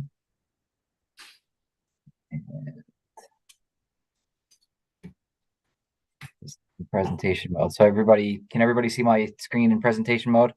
Yes. Yep. Yes. All right, perfect. So as I said, my name is Matt Pagachik. I'm a project manager in the VTrans pavement design section. And I'm here to talk to you folks about some upcoming work that I have as part of a composite contract in the town of Hartford along US 5. This is, as I mentioned, it's a composite contract. So there's a couple of paving jobs that are going, as well as some signal work. So moving along, this is just a aerial photo courtesy of Google that shows kind of the project limits to where the paving work is going to start and end. It's a little bit tough to see here, so what I'll do is explain it a little bit easier rather than viewing that very high level aerial photograph. Sorry. So the paving work, there are two separate sections to this work. It's only broken up due to classification of the road. Part of this section is on the national highway system. So we have to break that out so that we can track that asset just a little bit differently. For folks that are driving through this project, you're not going to see a difference between the two jobs. There'll be no difference. There's not gonna be a stop and end or any different signage or anything. It's just the way that we have to track this. So the paving work will begin at the Hartland Hartford town line, which is just south of Blake Drive on US 5. And then it extends northerly right up through town, crosses the big bridge, and heads up to the high school and ends right at the curbed median island that's just south of Bugbee Street. The NHS portion of this is just kind of carved out in the middle, generally the middle of the area. So that's where the split is between these two projects. So the STP job is non-NHS, runs those full project limits. And in the middle of that, we're breaking out the NHS section, which is from the I-91 southbound off ramps over to that large bridge that crosses the railroad tracks and the White River. So the total project length is roughly 4.9 miles, and that's inclusive of both the NHS and non-NHS project. With the paving work, because of the timing and because of the work that's taking place, we're also having a signal project go out with this contract. So it'll be one contract, one single prime contractor doing all of the work. The signal projects are in a couple of different locations. So the top image here is one of those locations. This is up near the high school. So this is the intersection of US 5 and Worcester Ave and Hanover Street. Probably many folks have driven through that or know the little jug handle here and then heading up to the high school. And then There's also a signal just as you get off US 5 that's at Hanover Street and Highland Ave. Those two signals work in coordination with each other. They're both part of this project. They're both going to have work done to them. The third intersection that's going to have some work taking place is at US 5 and North Main Street. So this is the lower image in this slide. This is the large bridge that crosses over the railroad tracks and over the White River. This is North Main Street heading down into town before you get to Bridge Street, and then this heads back up towards the roundabout. So those are the two, 2.5 intersections that are going to be worked on, or 3 intersections that will be worked on with this contract. So for the scope of work, again, going back to the paving job, there's really a pretty defined line between two different treatments within this project. It's not necessarily based on the 2 project limits. It's based on what's underneath the road and what we need to do. So if you take the road from the Hartland town line up to the I-91 southbound ramps, we're doing a very invasive treatment through here. This is known as a slab removal project or a slab removal scope. Essentially what we're going to do is there are slabs that are underneath that conventional blacktop pavement. They're circa the 1920s, 1930s, way undersized for the vehicles that are driving down the road. They're roughly 9 feet wide, so not wide enough to hold vehicles, and not in any good shape. So over the years, they've just been buried with conventional hot mix. So this project is looking to remove those slabs, replace the slab void space with a new engineered gravel material, and then we're placing a new engineered thickness of blacktop on top of that gravel to create a resilient roadway. So by removing the slabs, you remove that one place where the road will move, and therefore the crack that will inevitably show up no matter how many times you pave over top of it. So very invasive will be, the contractor is going to come in, they'll mill the road down to roughly where the concrete interface is. They'll pull the slabs out, they'll place new gravel material, and then they'll pave over top of that with that new structure. Once you get up to the I-91 north ramps, that's about where the old concrete slabs stop, and everything from there north has been reconstructed previously. So what we're going to do is we're going to transition to what you would look at as a normal or typical paving job. We're going to go in, mill off the top 2¼ inches or roughly 2 inches of pavement. From there, we'll do a full width leveling course to really true up that surface so that we have something really nice, sound to pave over top of. And then we will we'll do a full width wearing course from those I-91 ramps out to the end of the project, and that's going to be about 1 3/4 inches of depth. With that mill and fill, as we refer to it, or that conventional paving job, we plan on having no change in grade. In reality, when you go off from paper and in the field, there will be some minor changes to the grade out there. But our hope is that it's going to be negligible. It's not really a hope. It's, the grade changes will be negligible, but they won't be exactly the same just because of little tolerance changes and variations through the mill and the paver and so on. Project-wide, things that we're going to be doing from one end to the other, regardless of the treatment that we're actually undertaking. We're going to be looking at guardrail. We will be doing repair work. We'll do some full-blown replacements out there. There's some evaluation that'll take place. There's some things that may be elongated slightly or may shorten up slightly just based on the length of need. But generally speaking, if there's guardrail in place right now, there's going to be guardrail there when the project's done as well. We're not really changing much or enough to remove lengths of guardrail. Line striping, obviously, when we start working on this, about the first pass of anything, there will be no more lines. So we'll be putting new lines in. We're also taking care of some drainage as we go through the project. There's a little bit, certainly south of the I-91 off ramps. We're going to be down into gravel. So we'll do a couple of cross culverts, a few cross culverts down in there. We're going to do some under drain to help promote some good flow of water away from the roadway and the sub base. And then we'll do some ditching just to, again, do the best we can to keep the water off from the road and away from the road. And finally, the whole project length has been looked at for the inclusion of centerline rumble stripes, which I'm going to get into a little bit further here. So a couple of noteworthy items within the paving within the paving contract or the paving projects. So as I had mentioned, centerline rumble stripes. This is one that I like to address right up front. The full length of it, as I had said, has been evaluated. There's a number of criteria that we have to meet to install these. They're a low-cost safety improvement that we place on every job that meets these requirements. And some of these requirements have been met with specifically in the southern portion of the job. So things that we're looking at in how you can tell on where these will be installed is they need to be on a paved surface that's 14 feet in either direction or a full width of 28 feet. It's got to be on good pavement, which we're going to have at the end of this. You have to have traffic values that are 1,500 vehicles per day. And then you also have to have a speed limit. And this is really the limiting factor within this project. You have to have a speed limit that's 45 miles per hour or greater.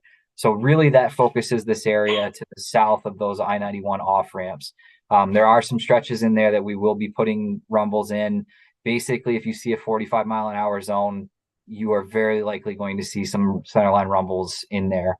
A thing to note with this, really two things to note with the rumbles that we're installing with these projects. First, we are using a sinusoidal style. So interior resonance in the car is still effective. It still does its job to alert drivers that they're crossing center line. But exterior noise has been greatly reduced with these. So they're not the old, almost interstate style shoulder rumbles that have been placed on other projects.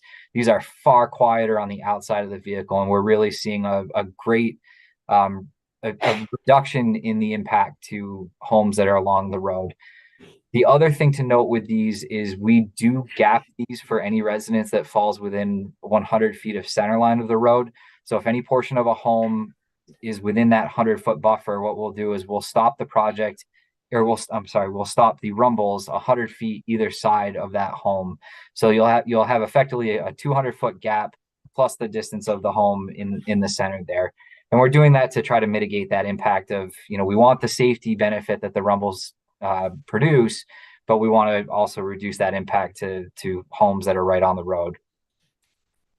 A couple of other things that this paving job will be doing. There was a US 5 scoping report that was done a while back with Hartford, VTrans, the RPC. I think it was written by Stantec, and it proposed a number of short, medium, and long-term upgrades for this corridor. This project is planning on installing some of the short and medium-term goals out of that report, one of which is the US 4 slip ramp removal. So that is going to be one change that you're going to see coming out of this project.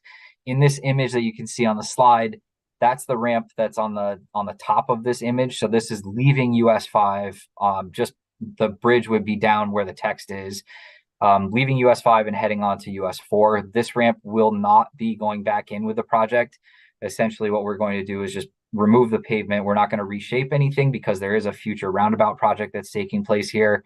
We're just removing that so it can facilitate some of the other changes that were brought up with that scoping report. Those changes being that there will be some buffered bike lanes as you head in either direction on the 4-lane section of this roadway.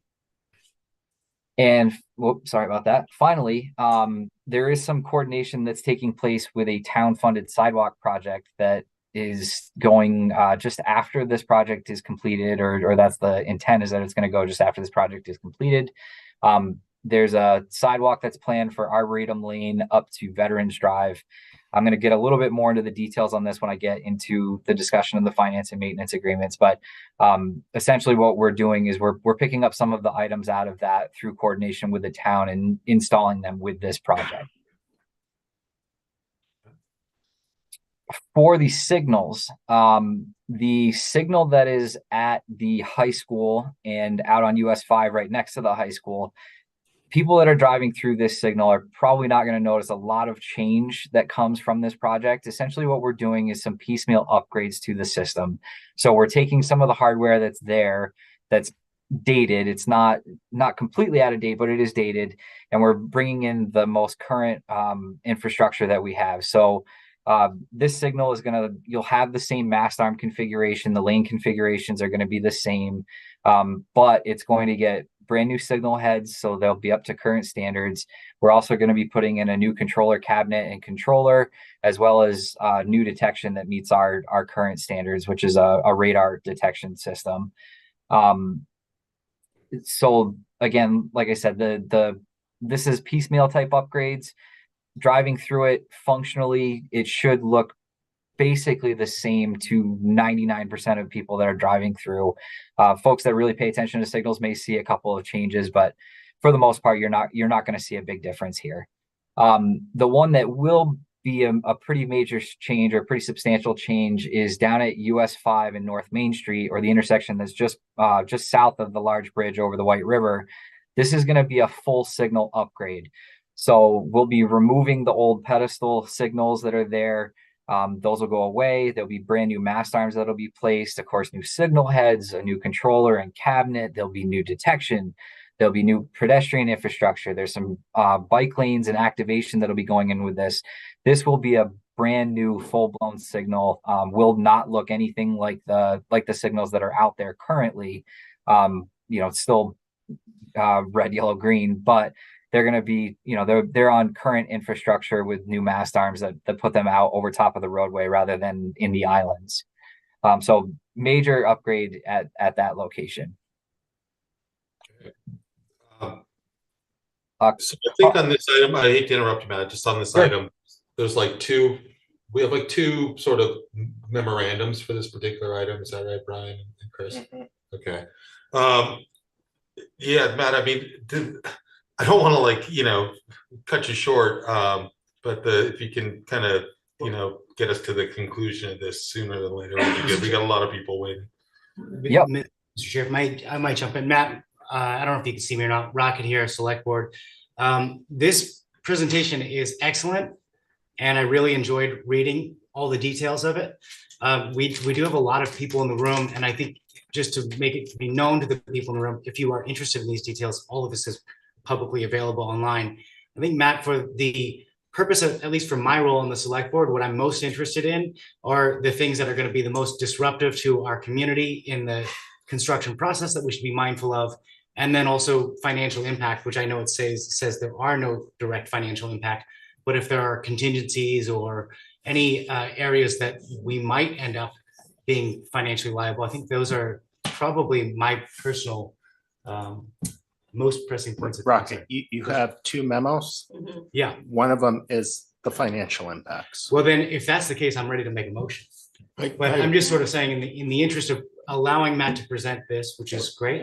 I just want to get that out. Well, I appreciate that, Chris, but I do also think that this being public information and the number of people that are both in the room and presumably online, in the interest of time, I'd be willing to jump to the areas where we might have gaps or contingent financial concerns or other community concerns, or otherwise I'm ready to make a motion. Sure. I mean, I agree, our meetings are too long, but I do think honestly, paving and streetlight intersections are something that the community at large is quite interested in. So I agree, and I think this presentation is done excellently. So I'm not trying to knock that, but I am trying to say that, look, we do need to be judicious about time. And I think if there are things that are not addressed in the packet that we've been given or presented to the public that we should be mindful, cognizant of, I think that's really where I would love to focus the energy. Okay, Lanny, also, the more we debate how fast it's going, the longer it's gonna take. Yeah. So Lanny, if you have any questions or anything, that would be great, but I would like to get to those memos where we actually have motions to vote on. Matt, my concern here is the US 4 slip ramp removal. Sure. You're going to have traffic make a 90-degree turn onto Route 4 after this is gone away, correct? Yes. So what is the grade there? As far as is there any pitch to the hill starting right there? Yes, you are starting up the hill in that location. So we're not going to be changing the grade with this project. Right. So my concern is, if you've lived here any time during the winter time, traffic, particularly heavy trucks, get stalled on that hill because they don't have any momentum. So if you get a truck that is stuck at that intersection because he's making a turn and he doesn't have the momentum because he doesn't have the slip lane to go onto, what's the plan there? With all due respect, this is not the time or place for the Rocket, you just went off on this stuff. Okay, so I'm asking a question. and I'm asking a question that I expect to get an answer for. And I have the floor and you do not. Okay, guys, calm down. So, Matt, if you can answer Matt, Lane's please, question. yeah, that'll be please great. answer the question about this. Because heavy trucks are gonna get held up trying to make a right-hand turn onto Route 4 because there's a slope there. What is Yep. gonna be good about that? So there is a right turn lane that's going to be proposed to come off from US 5 onto US 4. So there's not going to be a stopping condition here. Yes, they will have to slow, but as you travel up through here on that right turn lane, there's not going to be a stop condition to come off from the hill onto Route 4. It's just basically just cutting off this slip lane. The lane coming off from Route 4 heading up the hill to the roundabout will remain in place. So there won't be a stop condition here. That'll be exactly as it is today. They'll still be able to make a running start. There's still a lane that's accepting them directly. There really should be no change or additional concern in this area. And then with that right turn lane, there's not a stop condition here. It's nothing that indicates there's gonna be a right-hand turn lane. So that would answer that question if you're gonna do that. Yep. Thank you very much. Sure. So I know that the concern is to get to the finance and maintenance agreements, and part of it is the impact to folks as they drive through this.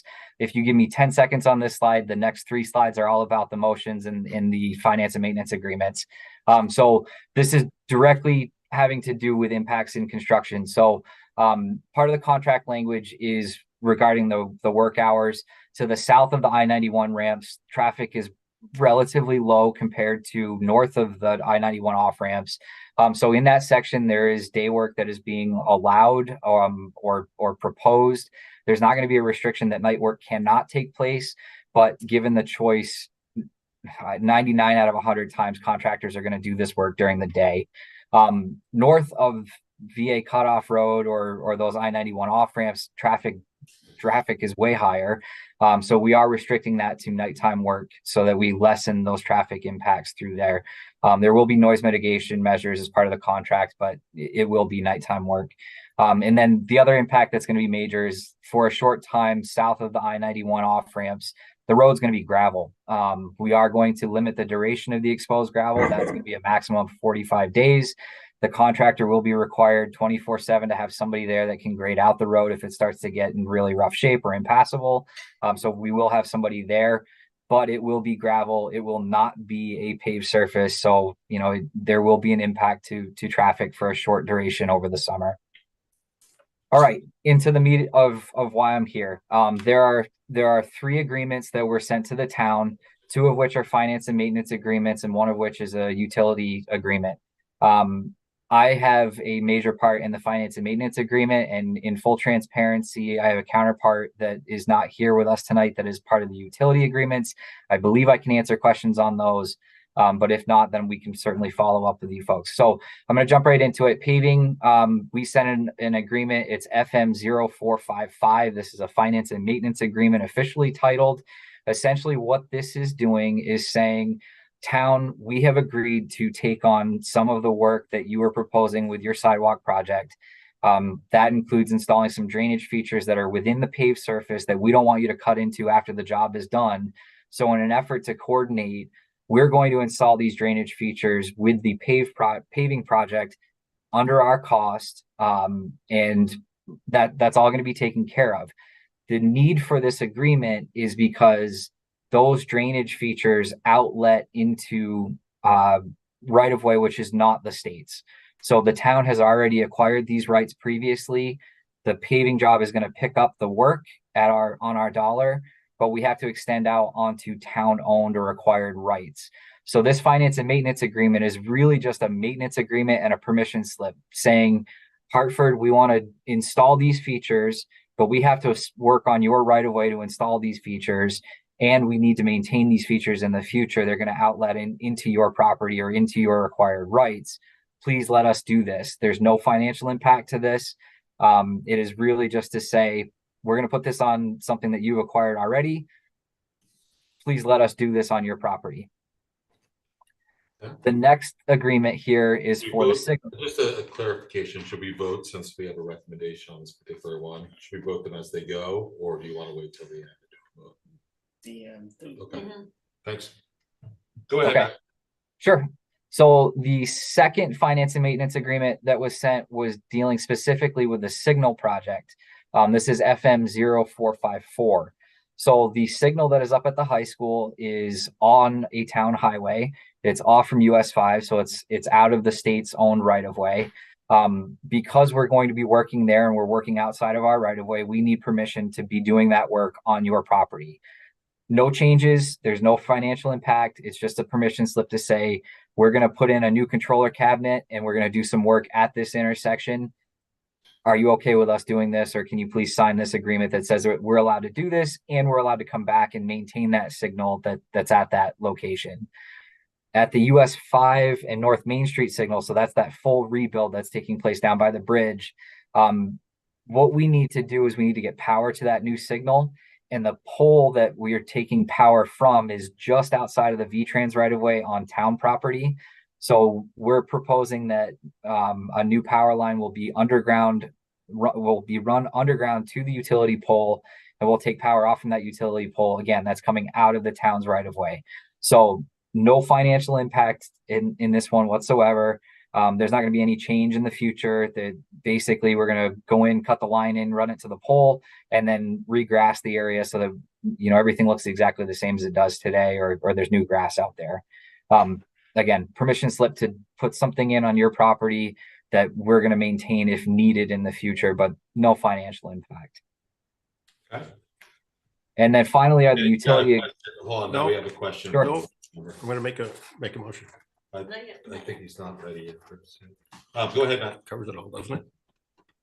Okay, so the last agreement that the town has is for utility adjustments. So within the paving project, there are a number of utilities that the town owns. These are valve boxes and manholes for the sewer system. They will need to change elevation. As I had mentioned, we're hoping to not have a change in grade in the mill fill section, but in reality, there will be some slight changes and we need to bring those up to the right grade. South of there, where there's a slab removal, there will be some changes to grade. We're shooting for about a 3-inch rise at center line. So there will be some changes in the grade there. So this agreement covers the town's responsibility for the costs that are associated with the adjustment of these manholes and valve boxes. You have estimates that have come in. I believe that the total between the two is somewhere in the vicinity of $54,000. That's assuming that every single one of those manholes or valve boxes has to be adjusted with the project. Some of them may or may not, depending on where they land in the project, but we are trying to give you the best estimate. One thing to note with this is these adjustments are something that take place on 9 out of 10 paving projects. We have a long history of estimates. So those figures are based on a long history of bid pricing. It's updated by every project that comes in. That's where that figure came from. It's very routine work. It's not something that I expect that we're going to have to justify in the bid analysis at the end of the bid process. With that, I am all set. I was going to give a little plug to VTransparency, but I'll let you folks head to your process. Okay.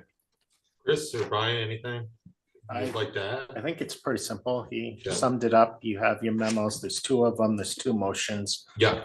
And So it looks like one's on page 34 to 35 and one on page 65, maybe just to, so people 67. yeah, you have one motion to execute the standard agreements and included revisions for the Hartford NHG Signal 60 contract number FM 0454, which was Exhibit A, and in the same motion, you will be approving Hartford STP PS 24-2, contract number FM 0455, which was Exhibit B. Okay. I will take a motion if anyone would like to make one, Lenny. Make a motion that the select board authorize the town manager, now that we have one, to execute the standard agreements and included revisions for Hartford NHG SGNL 60, contract number FM 0454, Exhibit A, and Hartford STP PS 242, contract number FM 0455, Exhibit B. I'll second. You guys good that he left out the chairperson part? Sounds like it. All right. Any discussion? What, do you want to friendly amend? No, it's fine. We got a town manager. Any discussion? No. Okay. All those in favor say aye. Aye. Opposed? Got Dan as well. Okay, that's great. So that's the first one. Yep, the second one is for you to authorize the Director of Public Works to execute the fixed price agreements numbered UT 0301 and UT 0302 to protect the town from inflationary or other foreseen issues. and factors. I'll Just take a quick question on that. Yeah, So that go was the ahead. one, I had a question about That is the adjustment of manholes and valves, Yeah. and it's pretty, those are the costs that actually their VTrans has been getting better than we have on some of those costs, so. And we're not approving, so I'm trying to get to that other memo, because I can't click on it, but there's no dollar amount in that recommendation, right? There's the impact, like, they came out $1,000 different from what was in the agreement numbers and the memo. But what we're voting on is not the amount. It's not a dollar amount per se. I mean, It's- we've identified the funds it would come from. It's Yeah. gonna depend on quantities that come in. Right. Well, but to that Lock end, it and then. yeah, to that end, wouldn't it be better if we just say approve a per unit to a limit and not to exceed? Not to exceed. I mean, it's gonna come out of their contract services. These different funds. I mean, the question is, why do we agree to sign a fixed price agreement if there are certain numbers that through the process may not need to be adjusted? If you're gonna do that, then I would say not to exceed number. It would be based on the unit cost. Right. Cost per unit. Cost per unit. But we may still institute a not to exceed as a total budget. That's up price. to you. Yeah, I right. mean, But we do have paving projects where we discover hidden manholes we didn't know we had. So, I mean, if you take all flexibility out of it, you're. Yeah. You know, so. I understand that. Kim? Mr. Chair, I move that the select board authorize the Director of Public Works to execute the fixed price agreements numbered UT 0301 and UT 0302 to protect the town from inflationary and other unforeseen issues or factors. Second. We have a second from Lanny. To Any clar- discussion? Yes. Rocket. Are we, in your motion, Tim, are you authorizing the fixed price agreement at the total amounts or at the per unit? I'm asking us to approve the agreements, which I think have amounts in there. They are fixed The unit amounts. cost. Right. Oh, With agreements. estimated quantities. So that UTO 301 and UTO 302 have the specified per unit amounts in them. I see. So the impact there is just the estimated totals without. Yeah, so we just had like. I would rather If not. I could, I'm sorry, if I could clarify one thing. Mhm. The unit costs are estimated unit costs. The number of utilities that are listed out in there are based on a count of how many utilities we're coming into in the project. The estimated cost is based on the historic bid price data that we've seen. So that cost is not necessarily the cost that the contractor is going to bill for these. It is our best guess based on all of the history and data that we have on these to say, this is what we expect to see for a price. Thank you. We have a motion and a second. Any discussion? Yeah, I'm not sure. I feel like I'm more confused now after that clarification. That's what we're paying the state. But in our contracts, to my understanding, it's $1,200 per manhole and $275. But they may get a bid price of $900 per manhole. Or they may get a bid price of $1,300 per manhole. What the state is telling us is this is their best guess estimate per unit from their historical cost of their projects they've done.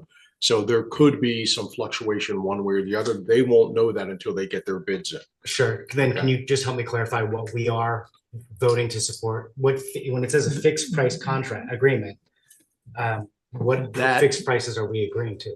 Or they haven't yet been set? Well, on the last page, you'll see where they came up. There should be on the page here where they give you the estimate and the total. So that's what we just had to put in here was those estimate, what their estimated fixed price per unit and the number of units that they're talking about, Rocket. So then, but if it's an estimate, neither is fixed. Well, Mr. I'm gonna Chairman, let with the motion. Matt re-explain that to us because the way it was explained to me was that those prices were what we were gonna pay the state and that protected us from any And that would, I would be totally fine with that if it's just a fixed price per unit that we've agreed to reimburse the state for the cost of, because I might understand it's a state contractor doing the work. I'm fine with that, but if they haven't yet got their quotes in and that's gonna be variable and we're agreeing to a fixed price contract that we haven't even seen the final numbers on, I don't necessarily know that I can support that. Okay, we have a motion and a second. All those in favor, say aye. Aye. Aye. Opposed? I guess I'm still confused on what we voted on. Okay, are you? The agreements that were in there. You're voting, yes. you're voting no. Yeah, Mary and Dan both say yes. Yes or no, Rocket? Or I'm gonna abstain from this. All right, so we have well, it's not a unanimous vote, so we gotta do it by roll. Lanny? Yes. Rocket? Abstain. Ally? Aye. Mary? Aye. Dan? Aye. Kim? Aye. I vote aye. All right. Thank you very much, Matt. Thank you, Chris and Brian, but you're on for another agenda item. So we'll get right to you, and that's the Quechee Main work. And Thank you, folks. Thank you. Thank you, Thank you, We Matt. did Thank get you. an additional sheet from Chris, I think, earlier. So floor is yours, Chris. All right, so this is for the erosion that happened as part of the July storm on Quechee Main Street, along between Mill Run Condos and Old Quechee Road. So unlike the FEMA projects, this one is funded through FHWA, Federal Highway Administration. We followed the local VTrans office rules of engagement for work after the storm, which dictated how far and extensive we could make emergency repairs until such time that FHWA and who would be assigned to us from VTrans had a time to come look at it and review it. Unfortunately, our damage was on the lower side compared to other communities, so we got a very late review of our site. The good news is after reviewing the site and seeing our conservative approach as to not go out on a limb financially, they suggested and supported more additional work to correct drainage issues along the road and to resurface part of the road, as well as bring up the guardrail along the section of the road. If we can do it before winter conditions occur, we would be able to get it within the 270-day window, and which is 100% reimbursed. We went through our scope of work with VTrans very carefully. The quantities are estimated. We don't have a super accurate base map. We have LiDAR, aerial, and some limited GPS shots to come up with the quantities. So they are subject to, once you dig, especially with the hillside there, slide in, more may come out of the bank, have to be come out than a clean cut. So we came up with the first memo you received was a budget worked out with VTrans based on 2-year averages, which tends to inflate cost. So we put it out to bid. Those bids were opened yesterday, and the bid, we received one complete and timely bid, which was substantially under the budget of VTrans averages, which ultimately equates to about a $40,000 savings based on those quantities. So that's very favorable to the town. They can Can you begin. specify there was only one completion and what was the total amount? It was, I believe it was a little over 60,000, and it was from Ron Fenoff Excavating, who did the work at the Quechee Covered Bridge. So they can actually schedule and come in starting next Monday and estimate at 5 or 6 days of work to do the work. In the update, you'll note that our paving contractor has kind of backed out, not totally backed out, but 99% sure backed out of paving this year. We have the contractor searching out some of his contractors to see if we can get that paving done to get it within the 100% reimbursed timeframe. And then. Wait. So I didn't mean to cut you off, but so what we're doing here, or what we've done before, would be considered an emergency fix, correct? They are considered part of the emergency fix within the 270-day window. This is going to be an emergency fix? This is to complete the emergency fix. Okay, so, see, this scares me when we say emergency fix, because we did an emergency fix on the bridge. Okay, and now we're doing emergency fix on this. What is a permanent fix, I guess? Well, this will be, as VTrans said, this will last for quite some time. I think the clarification needed, Lanny, is that this is under their emergency repair program, okay? So it's more a permanent fix. It's just under the federal highways, what they classify as an emergency repair program, which we have to get the work done within the 270 days. I understand, but what? So what more would we be look considered at, a we look at full- emergency and a final fix solution will probably a little bit different than FHWA. On most town roads, this would probably be what we would consider a permanent fix for our lifetime. When they look at a permanent fix, they look at the whole hillside there, the stability of the road, whether it's going to slide into the river, and they consider, do you need to construct a geogrid retaining wall? Do you need to rebuild the whole roadway? Yeah, my biggest concern is when we do the real fix on it, so to speak, are we gonna have to undo some of this that's being? It won't. No, okay, that's all I need answered. I mean, the thing is that it's just a certain area, right? So we're gonna have to go either side of this when it's done. People are gonna say, well, how come they didn't fix the whole road, right? So there's only that defined area that's gonna be fixed. As long as we don't have to undo what's done and cost us more money in the future, that's what concerns me. Right. I'm reading in the discussion, the work will be 100% reimbursed if completed before the end of the year. The short-term impact is $161,000 that the town is going to front. So there's an updated memo before you too, Oh, in front of me. because we only received the bids yesterday. We're under a crunch. I see. Okay. So at 60,000 will be reimbursed if we get it done before. Mhm. Okay, it's just that Yep. number is changed. So the magic thing is winter conditions. The problem with winter conditions coming is the pavement plant's gonna close soon. Okay, so that's where the end of the year comes. The real date is closer to April, but paving won't be available during that time. The guardrails, they can go into the winter conditions for a while. But if we can't get either of those done before it's too late, they won't be 100%. We will have to get an extension from the FHWA, and then it will be 25% match. So the goal is to try to hurry up, get it done. I'm ready to make a motion. I'm ready to make a motion. Okay, yeah, go ahead. But do we want to change the amount now too? Because Do we have an updated recommendation? There's no amount of recommendation. There's no amount of recommendation. The recommendation on the sorry, second page is what we're going with. I was looking at the wrong section. Okay, go ahead. Marcus. Do we want to put an amount within the recommendation? No, I don't think we need no. to. Mr. Chair, I recommend that the select board authorize the Director of Public Works to execute a contract with FENOF to complete the site work before winter conditions arrive. To execute a paving contract with an alternate paving company to shim and overlay the roadway as shown on the project plans if the estimate is reasonable and can be completed before winter conditions arrive. And to issue a change of order to the town's fiscal year 24 guardrail contract for the additional work, which is not currently included within the contract. Good, we'll have a second.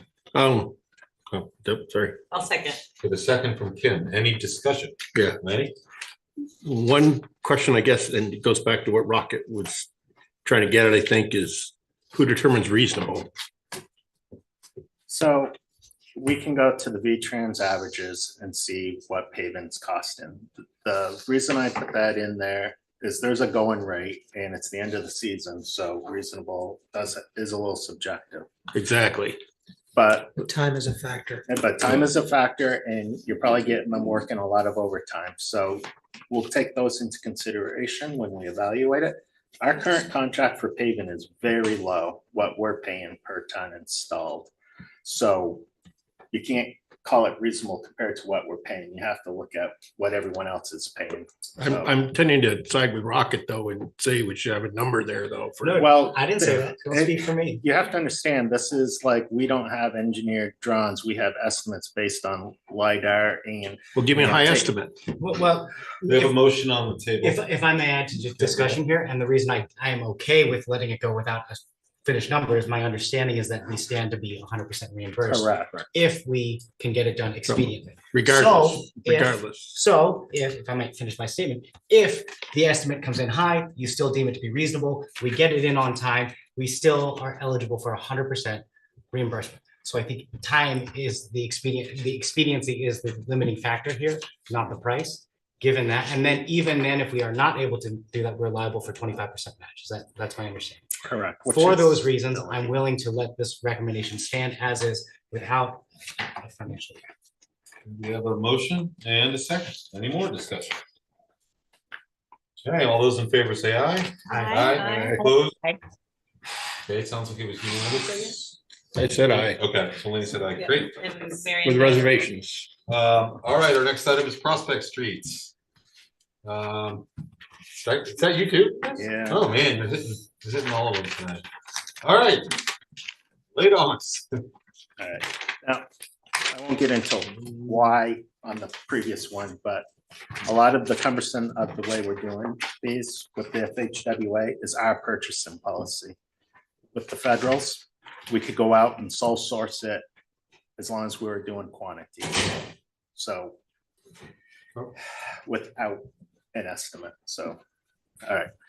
We're not doing, okay, we're not doing. We're doing Prospect Street. Yeah, so Moving I on. was just Skip. clearing. Moving something. on. Yeah, so we're moving on. Okay. So Prospect Street is clearing up something that should have been taken care of in 2018. We previously accepted the deed of dedication to this road. The road had its 1 year warranty period expire with no problems. And then we went and I believe it was around 2000, after 2019, 2020, we went to during the middle of COVID to complete this process, and there was a flood within the hair salon at the building on Prospect Street. Due to COVID, it took a long time to get a dye test done, so forth. It was an internal issue. Flood in the mechanical room with their roof drain. We had them plug off it, and so it could not enter our sewer and could not flood the building. It was tested. It's been working fine as far as we know, but it's independent of our issues. It's a private issue with the interior of the building.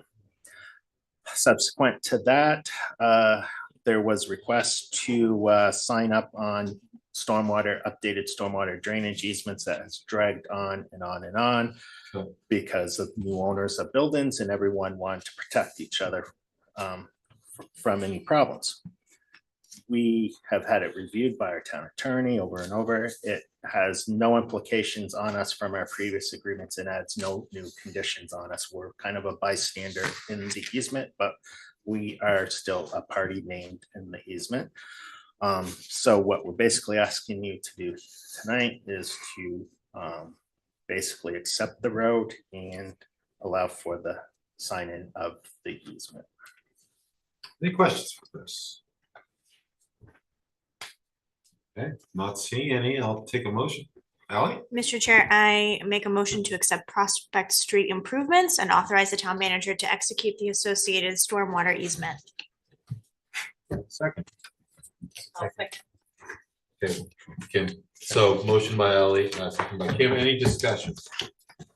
Yes, Chris, I want to thank you, all three of these, and this also goes to Matt. I know how passionate you guys are about the work that you do, and I hope that when I push for expediency, that it doesn't come off critically.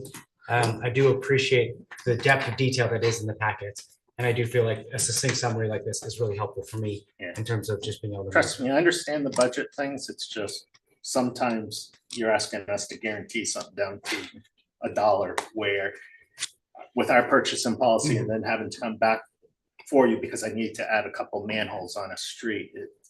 It's just cumbersome to doing business effectively and timely. Yeah, when in no way do I want to be in a position on the select board where I feel like I'm trying to be, let me say, frame it positively. I really trust the work that all of you are doing. And so, but being able to read in depth in the packet and then having brief summaries like these for a vote that really highlight the areas where we are going to be the purview is most relevant to the select board, that of being financial primarily, and then secondarily other sort of community impact. I really appreciate that. And so I just wanted to make sure that I clarify that to you as well as to Matt, who's no longer in this, but thank you for this set of presentations. Happy to support. We have a motion and a second. Any discussion? All those in favor say aye. Aye. Opposed? Aye. Okay, thank you both. Very helpful. Point of order, Mr. Chairman. What? One VSA 312D3A states that if a public body wishes to add or delete an item from the agenda after it's been posted, they only do so as the first act of business meeting. I recommend that we vote to table the discussion on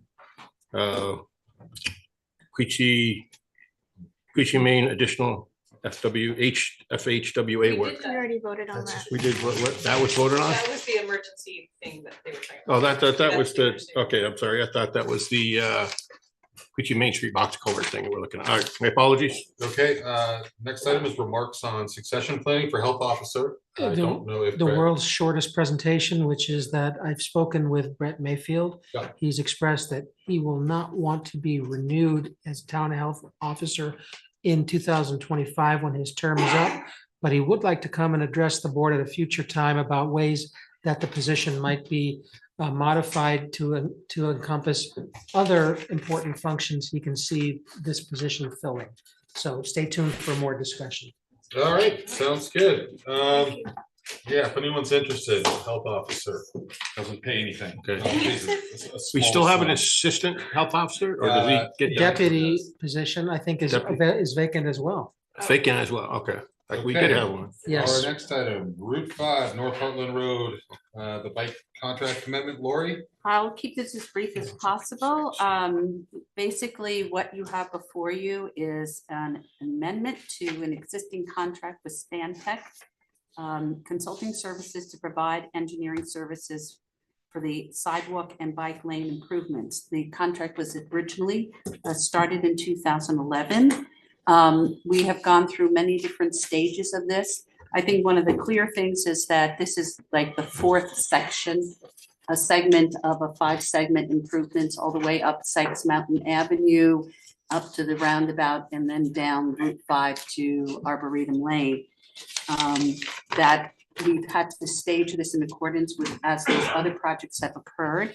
We've also, during the course of the time, experienced some challenges in terms of obtaining some easements, of which were the subject of tonight's transfer of those easement rights over to the town for some of the improvements along Route 5. COVID has been a factor in this, which has impacted the timeline as well as impacted the cost of improvements. So in June of 22, we came to you for getting a grant agreement, a new grant, which we received the grant agreement and it was executed in earlier this year. We are now revving up to get the project ready for going out to bid and to construct following the completion of the Route 5 improvements that you just heard about.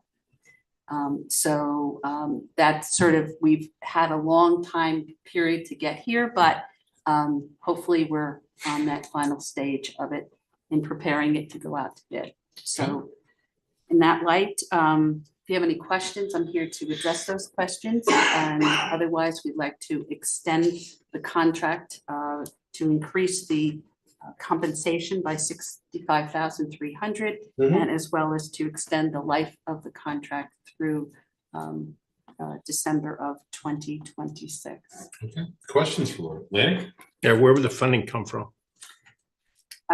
We have the grants in hand and we have the money for the town matches. The additional funds that we needed were obligated in 21 budget. All right, so it's covered then. Everything's covered. Okay, And in fact, we are having some savings based on the state picking up some of the improvements as they discussed earlier today. Good, thank you. Any other questions? Happy to make a motion. Okay. information, like this was in the packet already. That was information that was requested by Rocket to further clarify some of the things, so I just provided some additional clarification. Okay, I guess I thought that was everything. I think it was just additional info with the request. Ally? I can make a motion. Mr. Chair, I move that we approve an amendment to Stantec Consulting Services Incorporated contract for the Route 5 North Hartland Road Bike Ped project to increase the compensation by $65,300 and to change the contract end date to December 31st, 2026. Okay, we have a motion by Ally, a second. Second. Rocket will second. Any discussion? Rocket? Lori, just $758,000 in grants on this is amazing. So I just want to congratulate you. And I know it's old news from previous years, but it's great that we have that. So thank you. Okay, all right. All those in favor, say aye. Aye. Opposed? No one is opposed. Thank you, Lori. Thanks. All right, and thank everyone here for being so patient with us. Our next item is the libraries. I'm not sure who's gonna present to us, but Nor am I. I know that if you're several ready to libraries do it. came forward and wanted to speak tonight. And I did get your presentation, so if you want me to share the screen, you know. yeah, if there is a presentation, we should probably share the screen. And if someone wants to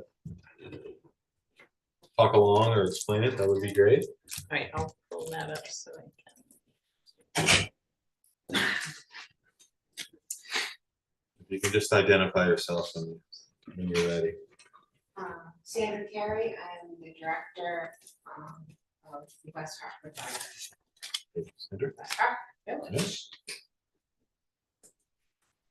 I did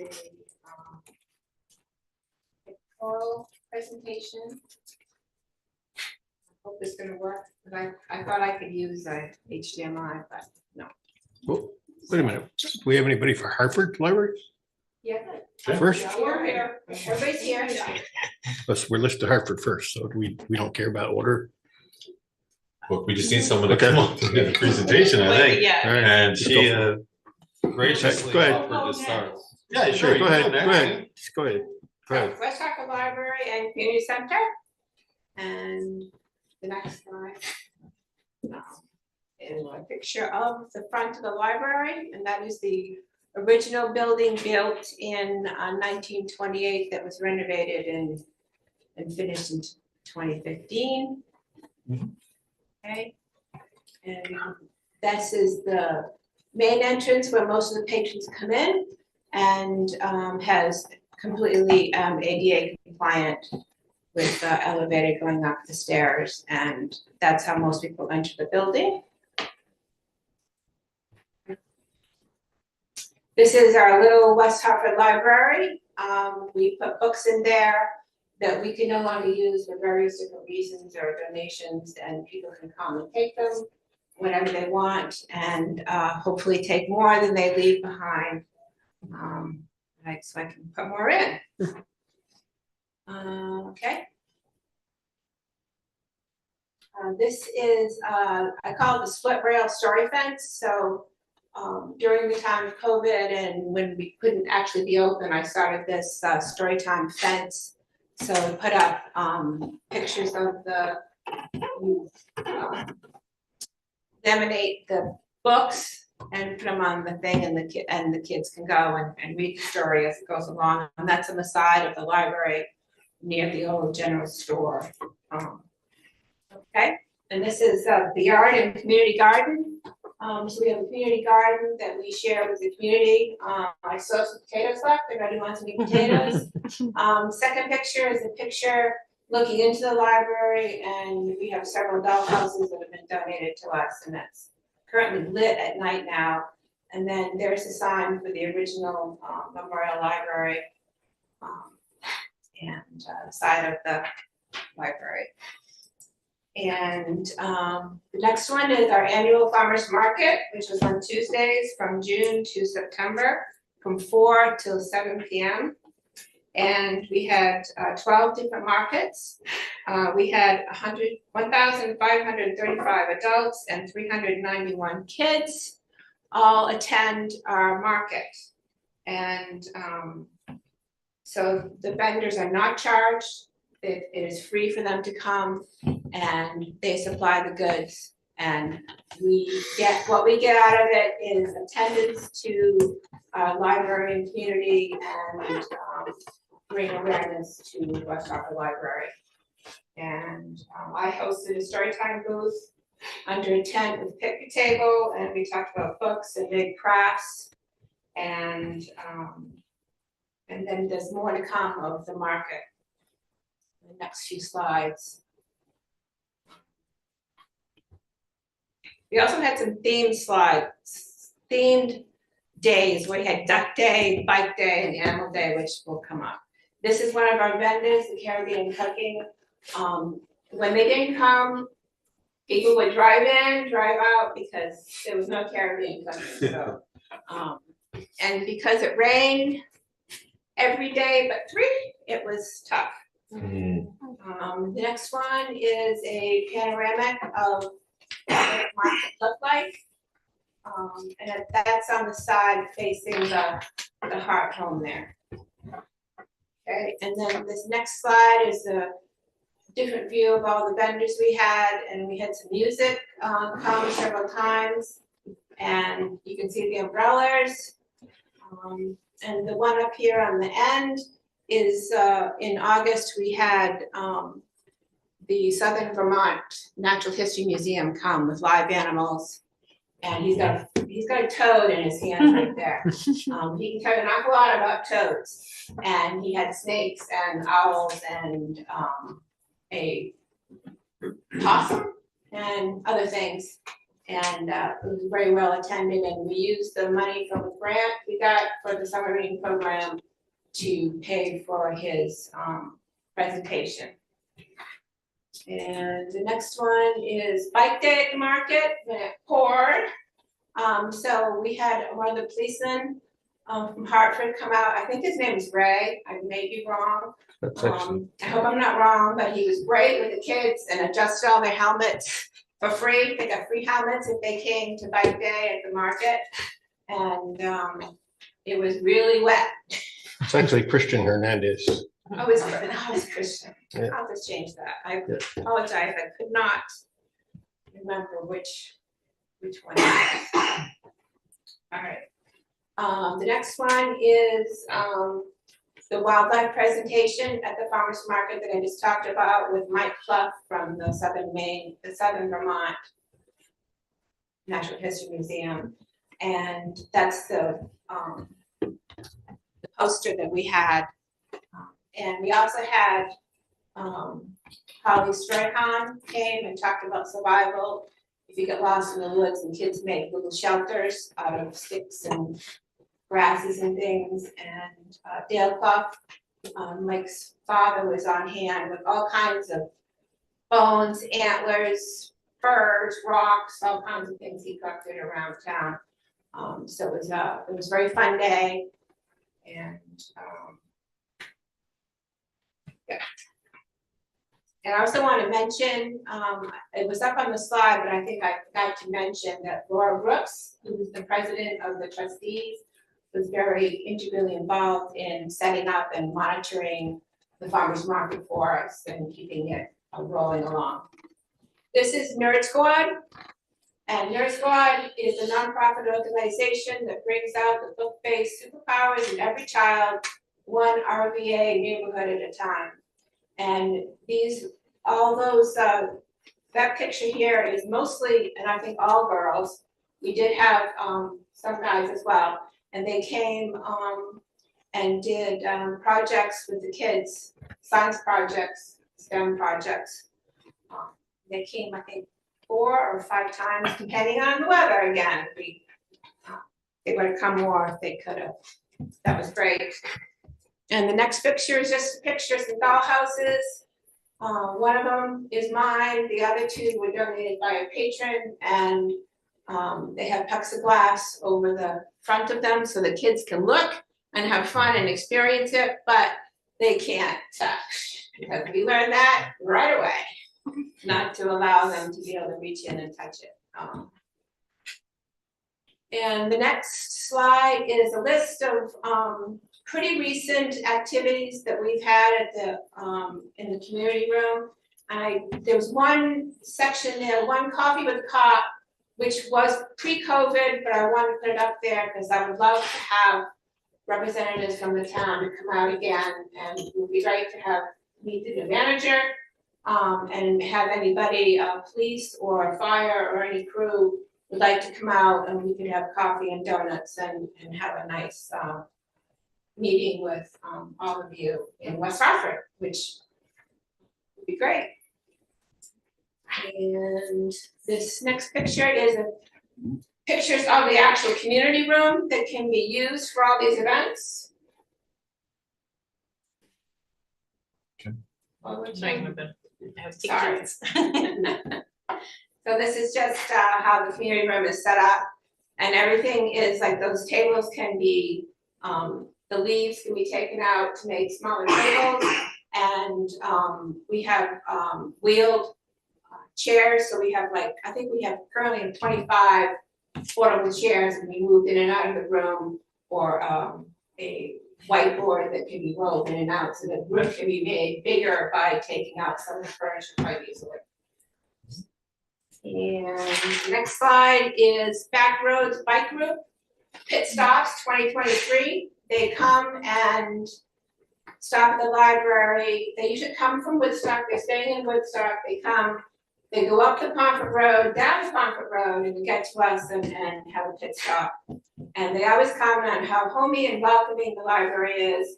Best pit stop ever was mentioned this year. And this time they had 25 bikers and with 3 attendants. So they all come in and enjoy the library and the restroom.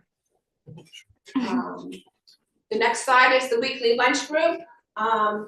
Here we get together every week for lunch, and we this time we were making blankets to give to charity out of fleece, and that's some of the weekly attendees.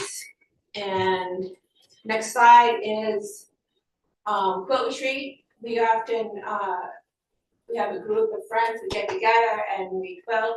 This was a birthday celebration. I don't recall us opening her birthday presents, but we this time we went for 3 days. We started Friday, Saturday, and Sunday, went home at night, and had a great time at the library.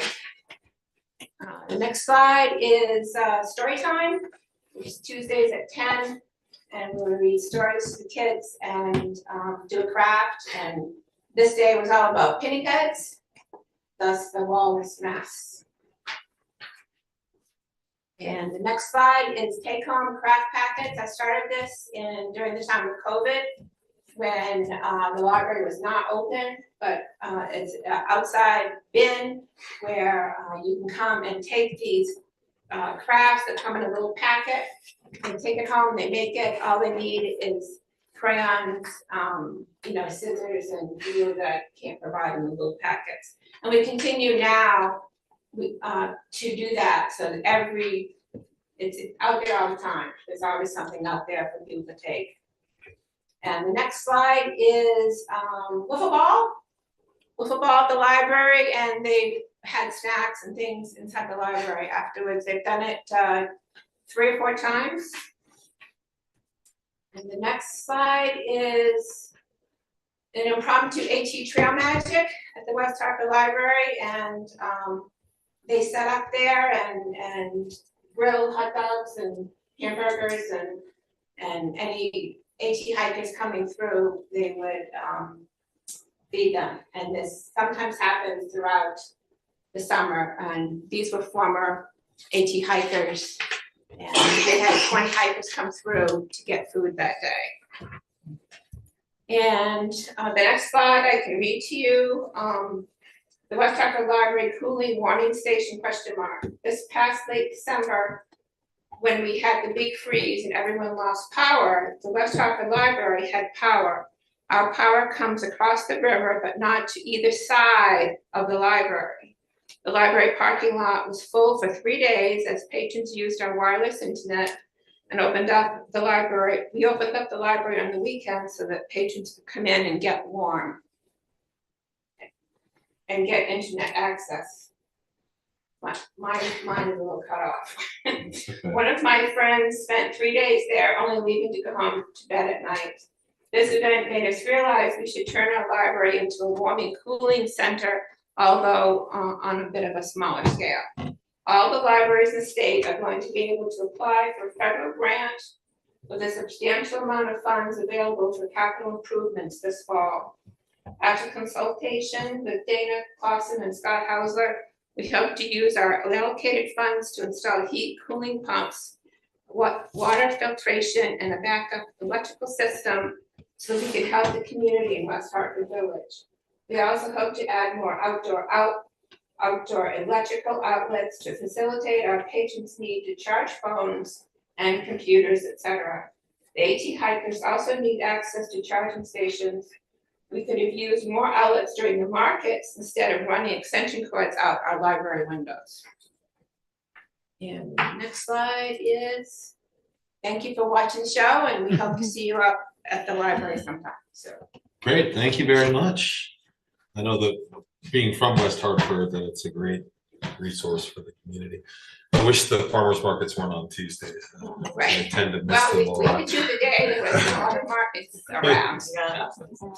All right, and I saw also in our packet, we had presentations from Hartford and then Quechee and Wilder. So whoever wants to go with Hartford is Question. ready. Yes, Lanny? Does this come with a funding request?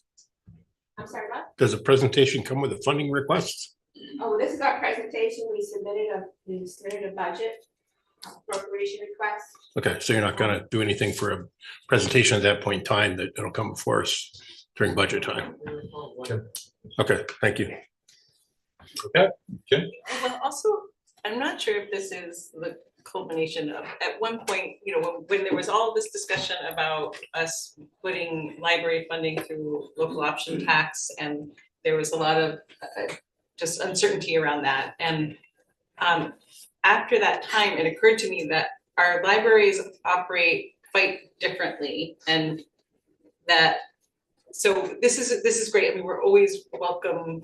We always welcome to hear what's going on at the libraries, and I would want this no matter what. But I think ultimately at some point, and maybe this is something that the town manager could do, is just also consider talking with the libraries about, are we working, are the libraries working well together? Is there any overlap? Is there room for improvement?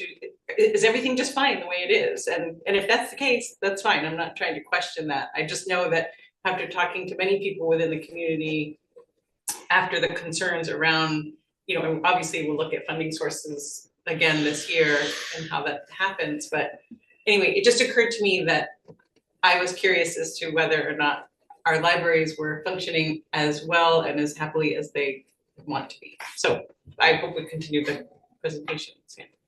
Yeah, there's always that gap with West Hartford, particularly about operating costs versus funding costs for programs out there, because we do own the building.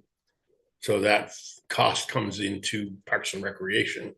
So there's always that line, I guess, that we are questioning every year about the operating cost of the building versus funding the program's cost. Well, anyway, I'd love to hear from the rest of the Yeah, other let's rock libraries. and roll, people. Who's up? Who's up next? I'm Nadine Hodgson. I'm the library director at the Hartford Library in Hartford Village. The Hartford Library is open to the public 42 hours per week. The Myra Flanders Reading Room, located at 221 Maple Street, which houses a collection of books for all ages that are part of our collection, is open to the public 13 hours per week. During fiscal year 2022-2023, there were 10,527 visits to the library and reading room, which was a 9% increase over the previous year. 27,651 physical items circulated, as well as 3,493 digital items. Circulation of digital items increased 31% over the previous year. 220 new patron cards were issued. We continue to offer materials and programs for patrons of all ages, from infants to seniors. Our services for children include weekly story hours for preschoolers, as well as a biweekly reading club for older school-age children during the school year. During 2022-2023 school year, the library was fortunate to be able to work once again with the librarian and teachers at the White River School. We collaborated with them to participate in the Children's Literacy Foundation's Year of the Book grant, receiving free books and programming for children. The White River School kindergartners visited the library before the school year ended in June to listen to stories, check out the children's room, and receive Hartford Library cards of their own so they could use the public library all year long. Story hours and book deliveries are provided to home daycare and to the Potter's House School preschool throughout the year. The 2023 Children's Summer Reading Program theme of All Together Now was a great success with over 80 children participating, registered. We made arrangements with the Hartford Rec Department to host weekly story hours at Watson Memorial Park for the entire summer and at Lyman Point Park during the month of July. These events were very well attended, with families gathering for stories, outdoor games, and picnic lunches that were generously provided by the Greater Hartford United Church of Christ. A staff member and volunteer created a kindness tree in the children's room at the library for children to display leaves that listed the acts of kindness that they performed over the summer. The tree remains in the children's room with changing leaves, colored leaves, for the children to enjoy during story hours and their visits to the library this fall. Children ages 7 to 12 met weekly during the summer and enjoyed special programming provided by a group of Dartmouth College students studying Victorian children's literature. The college students introduced the Reading Club kids to 5 classic children's books using games, crafts, and group activities. The 7-week program was very well received, with 20 to 25 children attending each week. There was a festival at the end of the summer with children receiving certificates and free books purchased with a grant from the Winnie Bell Learned Foundation. Books purchased with that grant were also given away at the Hartford Block Party hosted by the Cornerstone Community Center in July. Excuse me, the monthly book discussions for adults are very popular with our library patrons. Participants read fiction and nonfiction titles and spent several months exploring Vermont authors over the past year. They enjoyed an author visit by local author Amy Belding Brown in June. Other adult programs over the past year included a seed saving workshop and spoken word poetry programs. A service that's unique to the Hartford Library is our senior outreach program. This program started in 2010 with a grant from the Council on Aging and has continued since then. Library staff visit 4 senior living facilities on a biweekly basis, delivering books and providing the library experience to seniors who are no longer able to come to the library. This service has become very important to the seniors who participate. They look forward to our visits and depend on us for most or all of their reading material. The Hartford Library collaborates with the Hartford Historical Society to house and maintain the Genealogy Resource Center. This collection includes many historic volumes which contain information not readily available on the internet, as well as cemetery records, local directories, town reports, and the Landmark newspaper on microfilm. Library volunteers are working to enter the genealogy files and burial records in the Aspen database in our library's catalog to make them available for people to search online. Although space in our library building is limited, new and long library patrons appreciate our historic building and our many years of consistently providing reliable library services to the community. Our space and accessibility limitations have become less of a problem since the opening of the Cornerstone Community Center next door to the library. We work with Lonnie Janessi and their organization to make arrangements to use space at the community center for our programs for adults and children. We will look for more ways to collaborate with them on joint programming in the future. We see many new residents in the White River Junction area visiting our library and opening library cards. We'll look forward to maintaining a diverse collection of materials that appeal to a growing community. We encourage our patrons to use our convenient interlibrary loan system to request books that we don't have in our collection. We enjoy a great relationship with many of the community organizations in Hartford Village, as well as the entire town of Hartford, and hope to foster these relationships and forge new ones in order to continue to provide the library services excuse me, that are important to the residents of the town of Hartford. At this time, I'd like to share with the Select Board and the community some of the services that are provided to the Hartford Library at no cost to the town. These services, along with the town appropriation, help us to continue to provide all of the library services that I've described. The Hartford Library is fortunate to have a group of dedicated volunteers of all ages, including several teen volunteers. Volunteer hours add up to 22 hours or more weekly.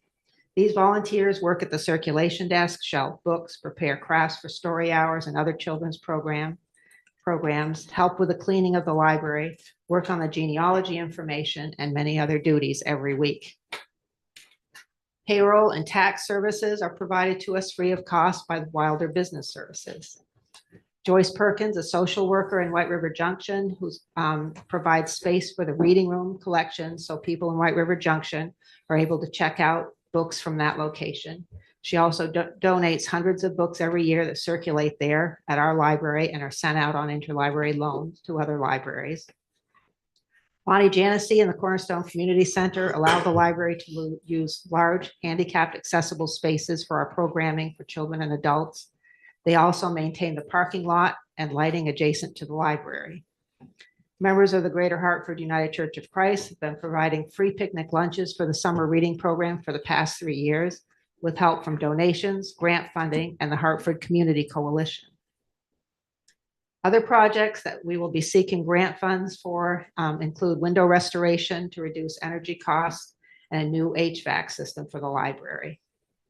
For fiscal year 2024-25, we are requesting $118,350, a 5.3% increase from the current fiscal year's budget, a $6,000 increase.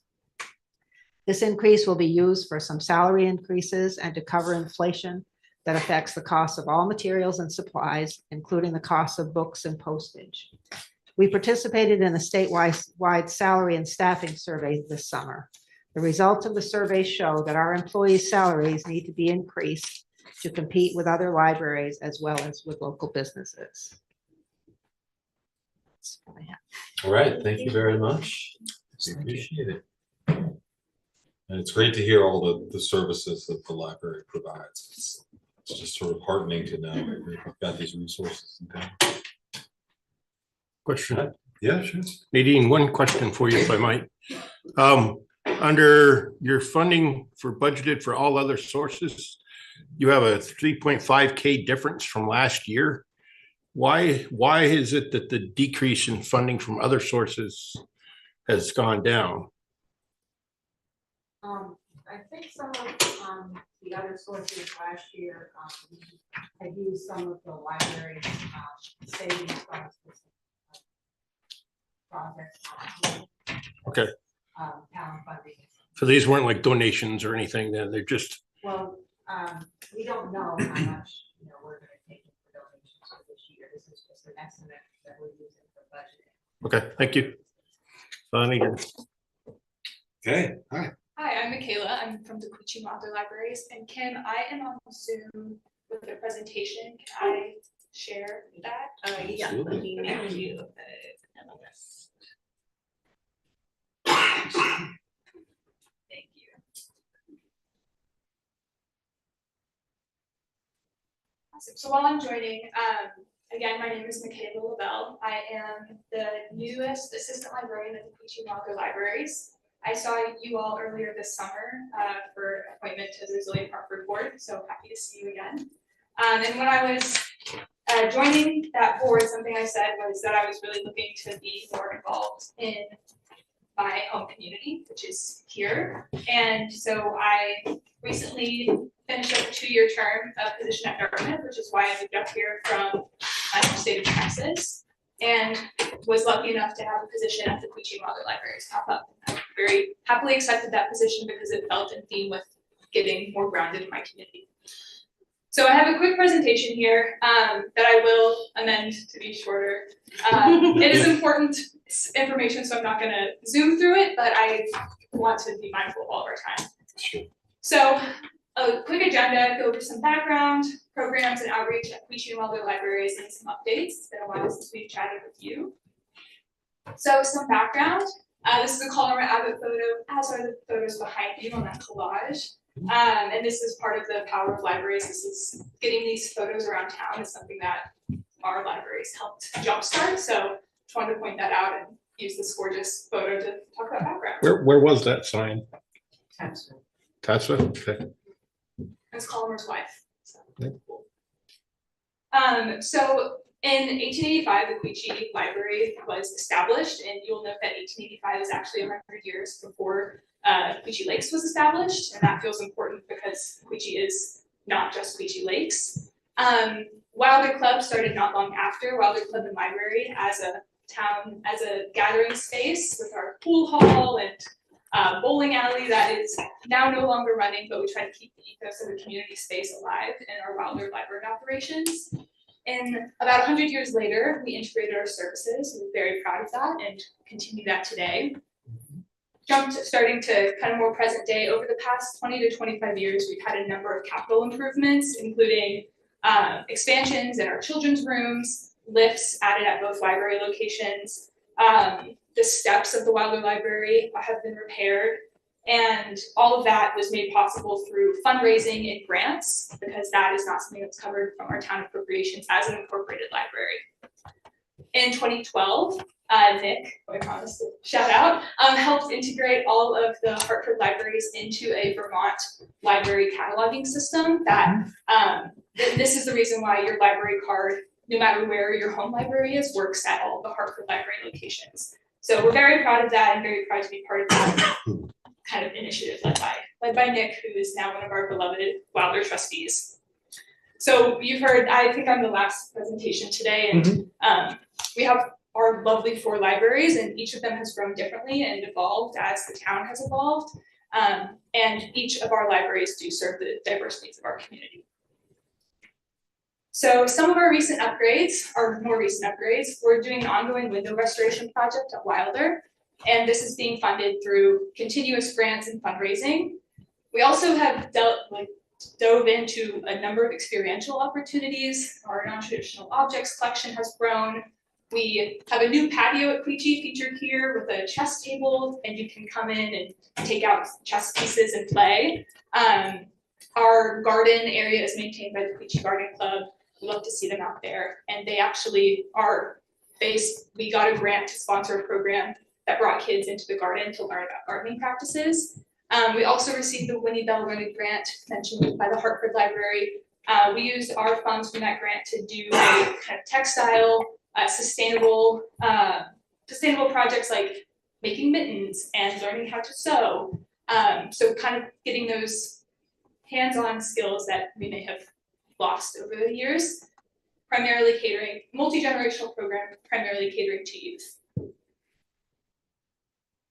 Other recent upgrades in media and tech. This is a screenshot of the Aspen cataloging system that we use. It is far more easy to search through our collection, place holds, see what you can find in other libraries, and other library resources like our digital, like New York Times, our our Canopy video services, and our Mango language learning services are also accessed through this resource. It's super easily accessible on our website.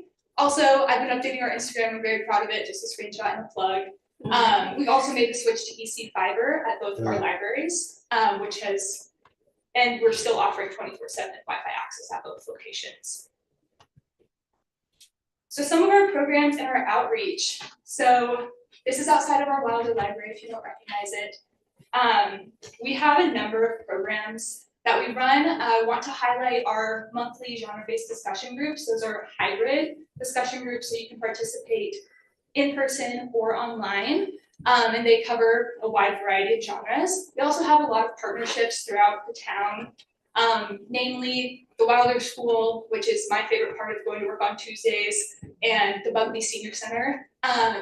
Also want to talk about our Vermont Reads program mentioned at the bottom. Vermont Reads is a statewide book plus group. So the purpose of Vermont Reads is to really make literacy, pull in the themes from a piece of literature and bring it to life in your community. So last year's book was The Most Costly Journey, which was a graphic novel about Vermont migrant farm workers. So we held after we held our book discussion, we held a migrant workers clothing drive. This year, our novel is Last Night at the Telegraph Club, which is a coming of age story set in 1950 San Francisco. So we have used the themes of that book to pull out more discussions around McCarthyism and the Red Scare in Vermont specifically. We had a really well done talk about that at the library recently. I'm also following up with the Hartford Library. We're doing for the Hartford High School, doing a teen specific book club because it is targeted as a young adult novel. Some fun photos up there of our Covers and Keys group, some of our Winnie Bell stuff up there. And so we're also really committed as a library, increasing access to a variety of digital tools. Information is at the core of what being a library is. So we supply public meeting spaces at both of our library locations. We also have a low-cost rental space at the Wilder Club that supports, we had a birthday party there last week, a baby shower, I think, this upcoming week. So events like that, it's a pretty low-cost way to have a space in our community. We also provide a lot of technology support, everything from the ebook catalog that we have to, I helped a woman learn how to turn off and on her phone the other day. So all of those things are inherent in the library system. We offer new subscription services like the New York Times, printing and computers, and we just act really as a welcoming center. That's the woman who came in to turn off her phone, came in because she didn't know what to do because she didn't have service. And she said, you know what, I don't want to go to the AT&T store if the library will help me. And we did, we learned how to turn off the phone. So that was huge. And she knew that we were a resource, and a lot of people come into the library with kind of that exact framing. These are our search stats for the past year. I want to highlight, first of all, this number over here that speaks about 1 month of loans this summer. As we just heard, there's been a lot of construction in Quechee, and it's been very, very difficult to physically get to our location. So this number is actually really, we're very proud and excited of this number, given that it can take what used to be like a 2-minute drive can take up to 15 minutes with the construction. Also want to talk about the electronic circulations. The role of libraries is adapting and changing, as are the ways that people access books. So electronic circulations of books and movies and music are really popular. We had a woman come in who shared that having access to the e-library was really, really important. She worked nights and her son listens to ebooks, and the electronic resource, the ability to check out books electronically was really important because she sleeps when the library is open and can't take her son to get the books as he rolls through them when he's doing his woodworking. So some stats there for you. Some updates and other news for us. That's a picture of our story walk that we have in the Quechee Town Forest. We have extended our Wilder hours. So the Wilder Library is now open from 2 to 6 p.m. this fall. We have a fun Wilder Halloween Bash coming up Friday before Halloween. We are also, in this most recent year, part of the Sustainable Libraries Initiative, which is a national initiative focusing on programming and operational components that facilitate and pass along sustainable practices. So that means making sure that we're doing mini splints for heating and cooling in our library, but also thinking about how to make your own pot holders and make beeswax wraps so that you can practice sustainability in your own life. We've also updated, we have some new youth programming happening, and we've also made a kind of re-upped our commitment to meeting patrons where they are. So we deliver books to the Bugby Senior Center regularly. We also are doing a home book delivery for people who, for whatever reason, are able to leave their house. We also have pickup and drop-off access points at both of our libraries, and an additional drop-off point at the Little Red Co-op in White River, so people can drop off their books there, pick them up, and check them back in for them. I want to take this moment, Kim mentioned this kind of in passing a second ago, but we're really grateful for this moment to share our libraries with you and the stories that they have and story is not as a pun, but the really long legacy of the good work the libraries are doing. And we want to acknowledge the stress and confusion that was experienced last year with the placement of how the budgeting happened last year. Yeah, we're not doing that again. Love to hear it. We Love to learned hear our it. lesson on that one, so I think we can guarantee that. That's awesome. Well, thank you. And thank you again for the opportunity to come and share. We hope to see you in our spaces very soon. Yeah. Thank you. I mean, thank you not only for staying this late, but it's pretty incredible to think of like we have 4 libraries in town. Like, I mean, that's just an incredible resource. You know, we're very lucky to have that. And not only the services they provide, but like the people who volunteer there and things like that. I think it's fantastic. Kim, did you have some? I just wanted to add, because I had individual conversations with several people last year about that budget decision, and I think just the framing of it for me was like, of course people are going to vote to support the library. It's like, it's a no-brainer, as opposed to like, well, let's let the voters decide if they want the libraries. But in hindsight, of course, we recognize like the impulse of what that might have felt like. It was a tough time too, just national, well, in Vermont, I think Yeah. there's a proposal to close the library at like the Vermont State Universities. Right, fantastic. You know, we're always hearing about books being banned, you know, in schools and things like that. So it was just really bad timing. And so, you know, I think we learned our lesson on that one. So that's how it is. Lanny? Yeah, I just want to say that when I was a kid growing up in Quechee, I remember going to the old library at the bottom of the hill, and I thought it was such a warm, inviting space, brick building, go in there, the floor grate, the heat came up from down below, had the old Dewey file cabinet there with all the cards. It's amazing to see how the library's grown in Quechee, but I still harken back to my memories as a kid coming down from the Quechee school when I went there to go into libraries. Just kind of a neat little thing, so. If you're looking for a quaint library, it's probably Wilder. Oh, yeah, I've been See if there. there's, I've like, been a there, grant but to, just like- interesting to see where it was, that cute little brick building to what is now. But I will say that I missed the plums outside of the old library. They had a plum tree there that was phenomenal plums. Wilder has, I've been to some events there at the Wilder Club. It's pretty sweet. But I was hoping we could like see if there's a grant to like get the bowling alley up and running. Go for it. Yeah, let's do it, you know. We have no more board. All right, thanks, everybody. Really appreciate you coming out. Very informative. And just, I think we thank you and applaud you for all that you do. Thank you. Okay, our next item is, I believe it's commission reports. Lanny, do you have anything? No. Rocket? Nothing. Ellie? I do have some things. Hartford Committee on Racial Equity and Inclusion, continuing conversations about budget items for fiscal year 25, as well as the conversation about broadening the scope of the committee charge. Something the group committee will be working on is putting together a resource list of different local racial justice organizations that community members can connect with for support, because sometimes the committee gets that direct outreach. So they're trying to think of smart ways to be able to direct folks in the right ways. There's continued discussion about setting up the Hartford Student Award in memory of community member Ann Reynolds, who was very involved in H. Corey. And there's one community member vacancy and one student liaison vacancy. Resilient Hartford want to honor and acknowledge Kai Cochran, who was chair a long time for the committee and original founding member, who is stepping down. So thanking her immensely for her service to the committee. So there are 2 committee vacancies. And finally, Hartford Committee on Housing and Homelessness, there are 2 committee vacancies on that committee as well. So please apply if you're interested. Thank you, Allie. Mary, do you have any commission reports? No, not at this moment. Okay, thank you. Dan, do you have any? Nope. Kim? No, not this time. All good, thank you.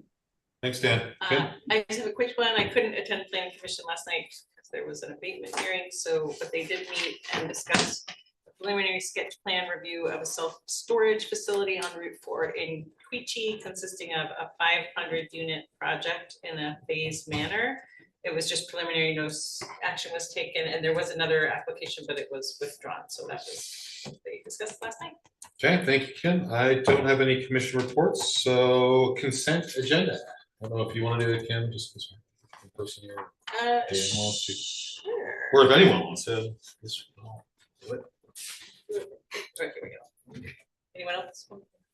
Oh, yeah. Okay. Go for it. So Chair, I move that the select board approve payroll ending October 14, 2023, the AP manifests of October 5th, October 13th, and October 19th, 2023, and the meeting minutes of October 3rd, 2023. I have a second. I'll second. We have a second from Ally. All those in favor say aye. Aye. Opposed? Okay. I will take Oh, a wait, motion. Mary, do you have a, oh, yes, sorry, she just moved. Okay. Okay. I will take a motion to adjourn. So moved. Second. Second from Rocket, Ally, then Rocket. All those in favor say aye. Aye. Aye. Good night.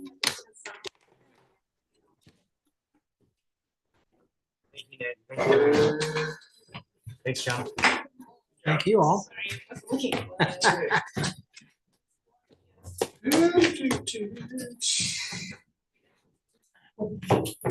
Mother said.